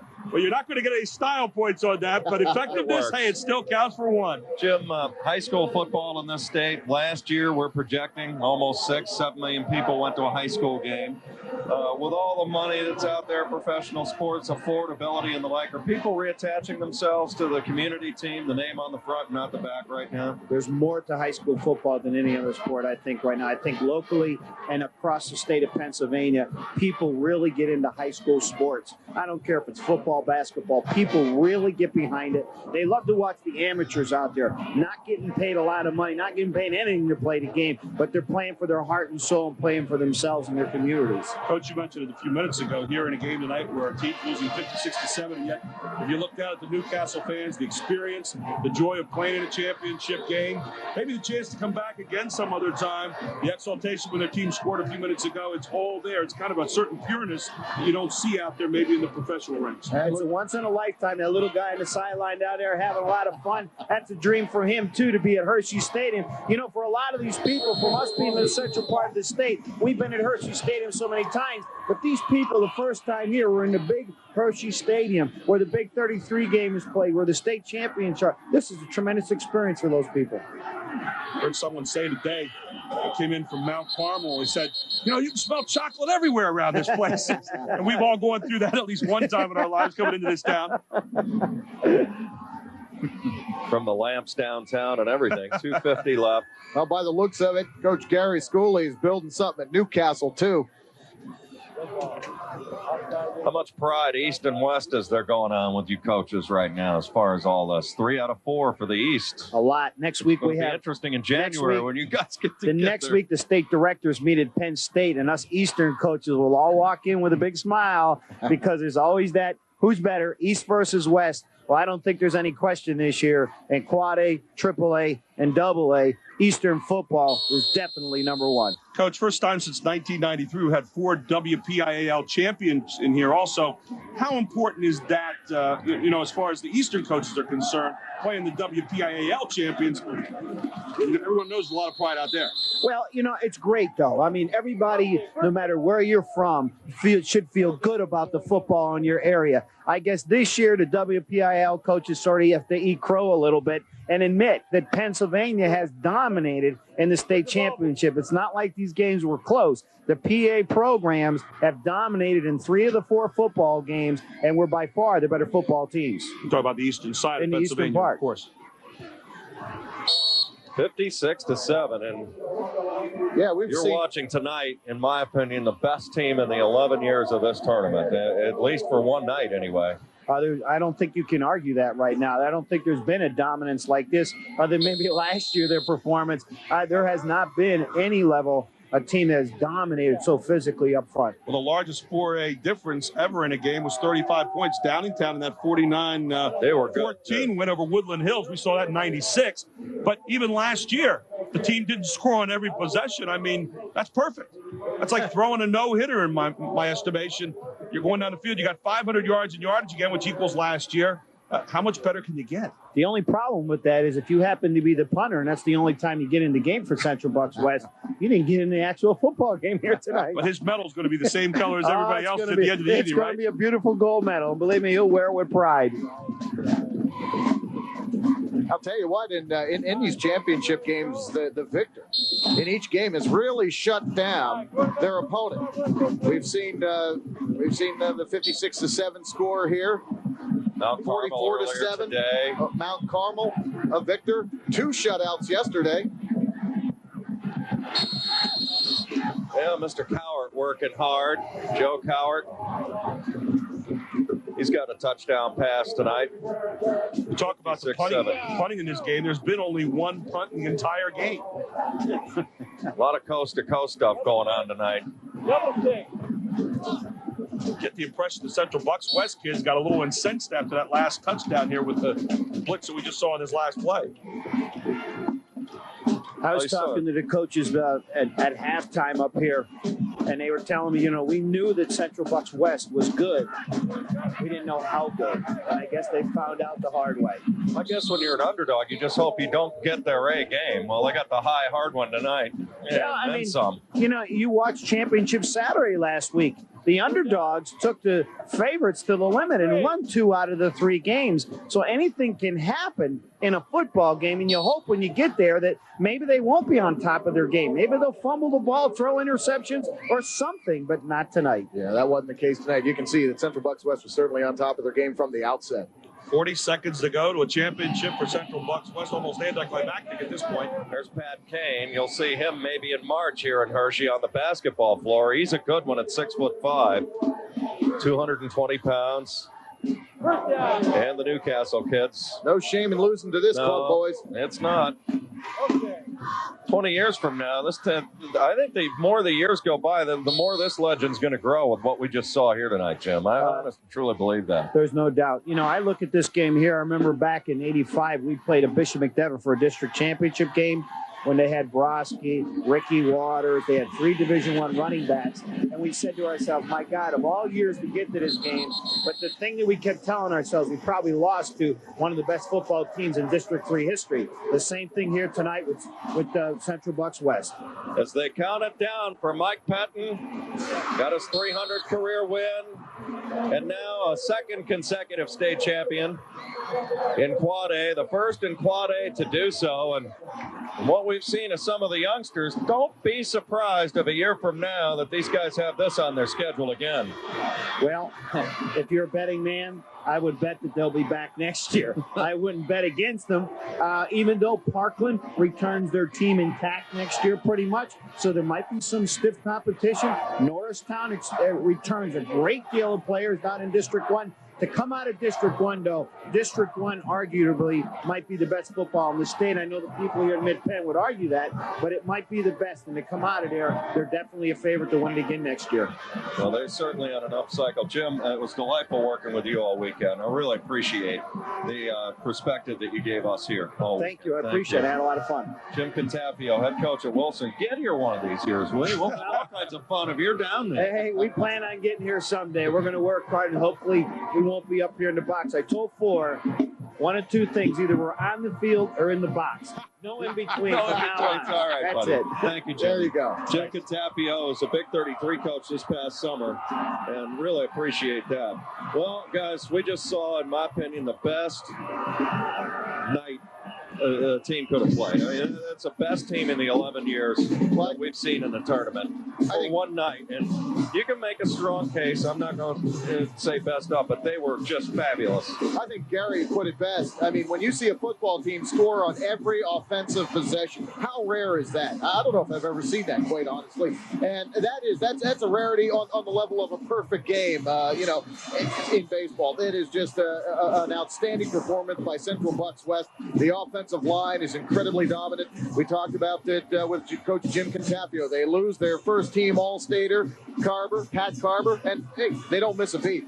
obviously 56-7. But with Newcastle, I'll tell you what a long way they've come in the short reign of Gary Schooley. And here they are at Hershey, just several years after an 0-10 season. The future is bright at Newcastle as well. Gary, a coach, once in his life, likes to go into a championship environment and see his team play their A game. For Mike Pettin, was the best of both worlds. Not only did he get an A game tonight, he got it for the entire postseason. What an exclamation point. Well, you dream about the moment. You're always in search of the perfect game. You know you'll never reach it, but you're in search of it all the time. It's kind of like after the Holy Grail.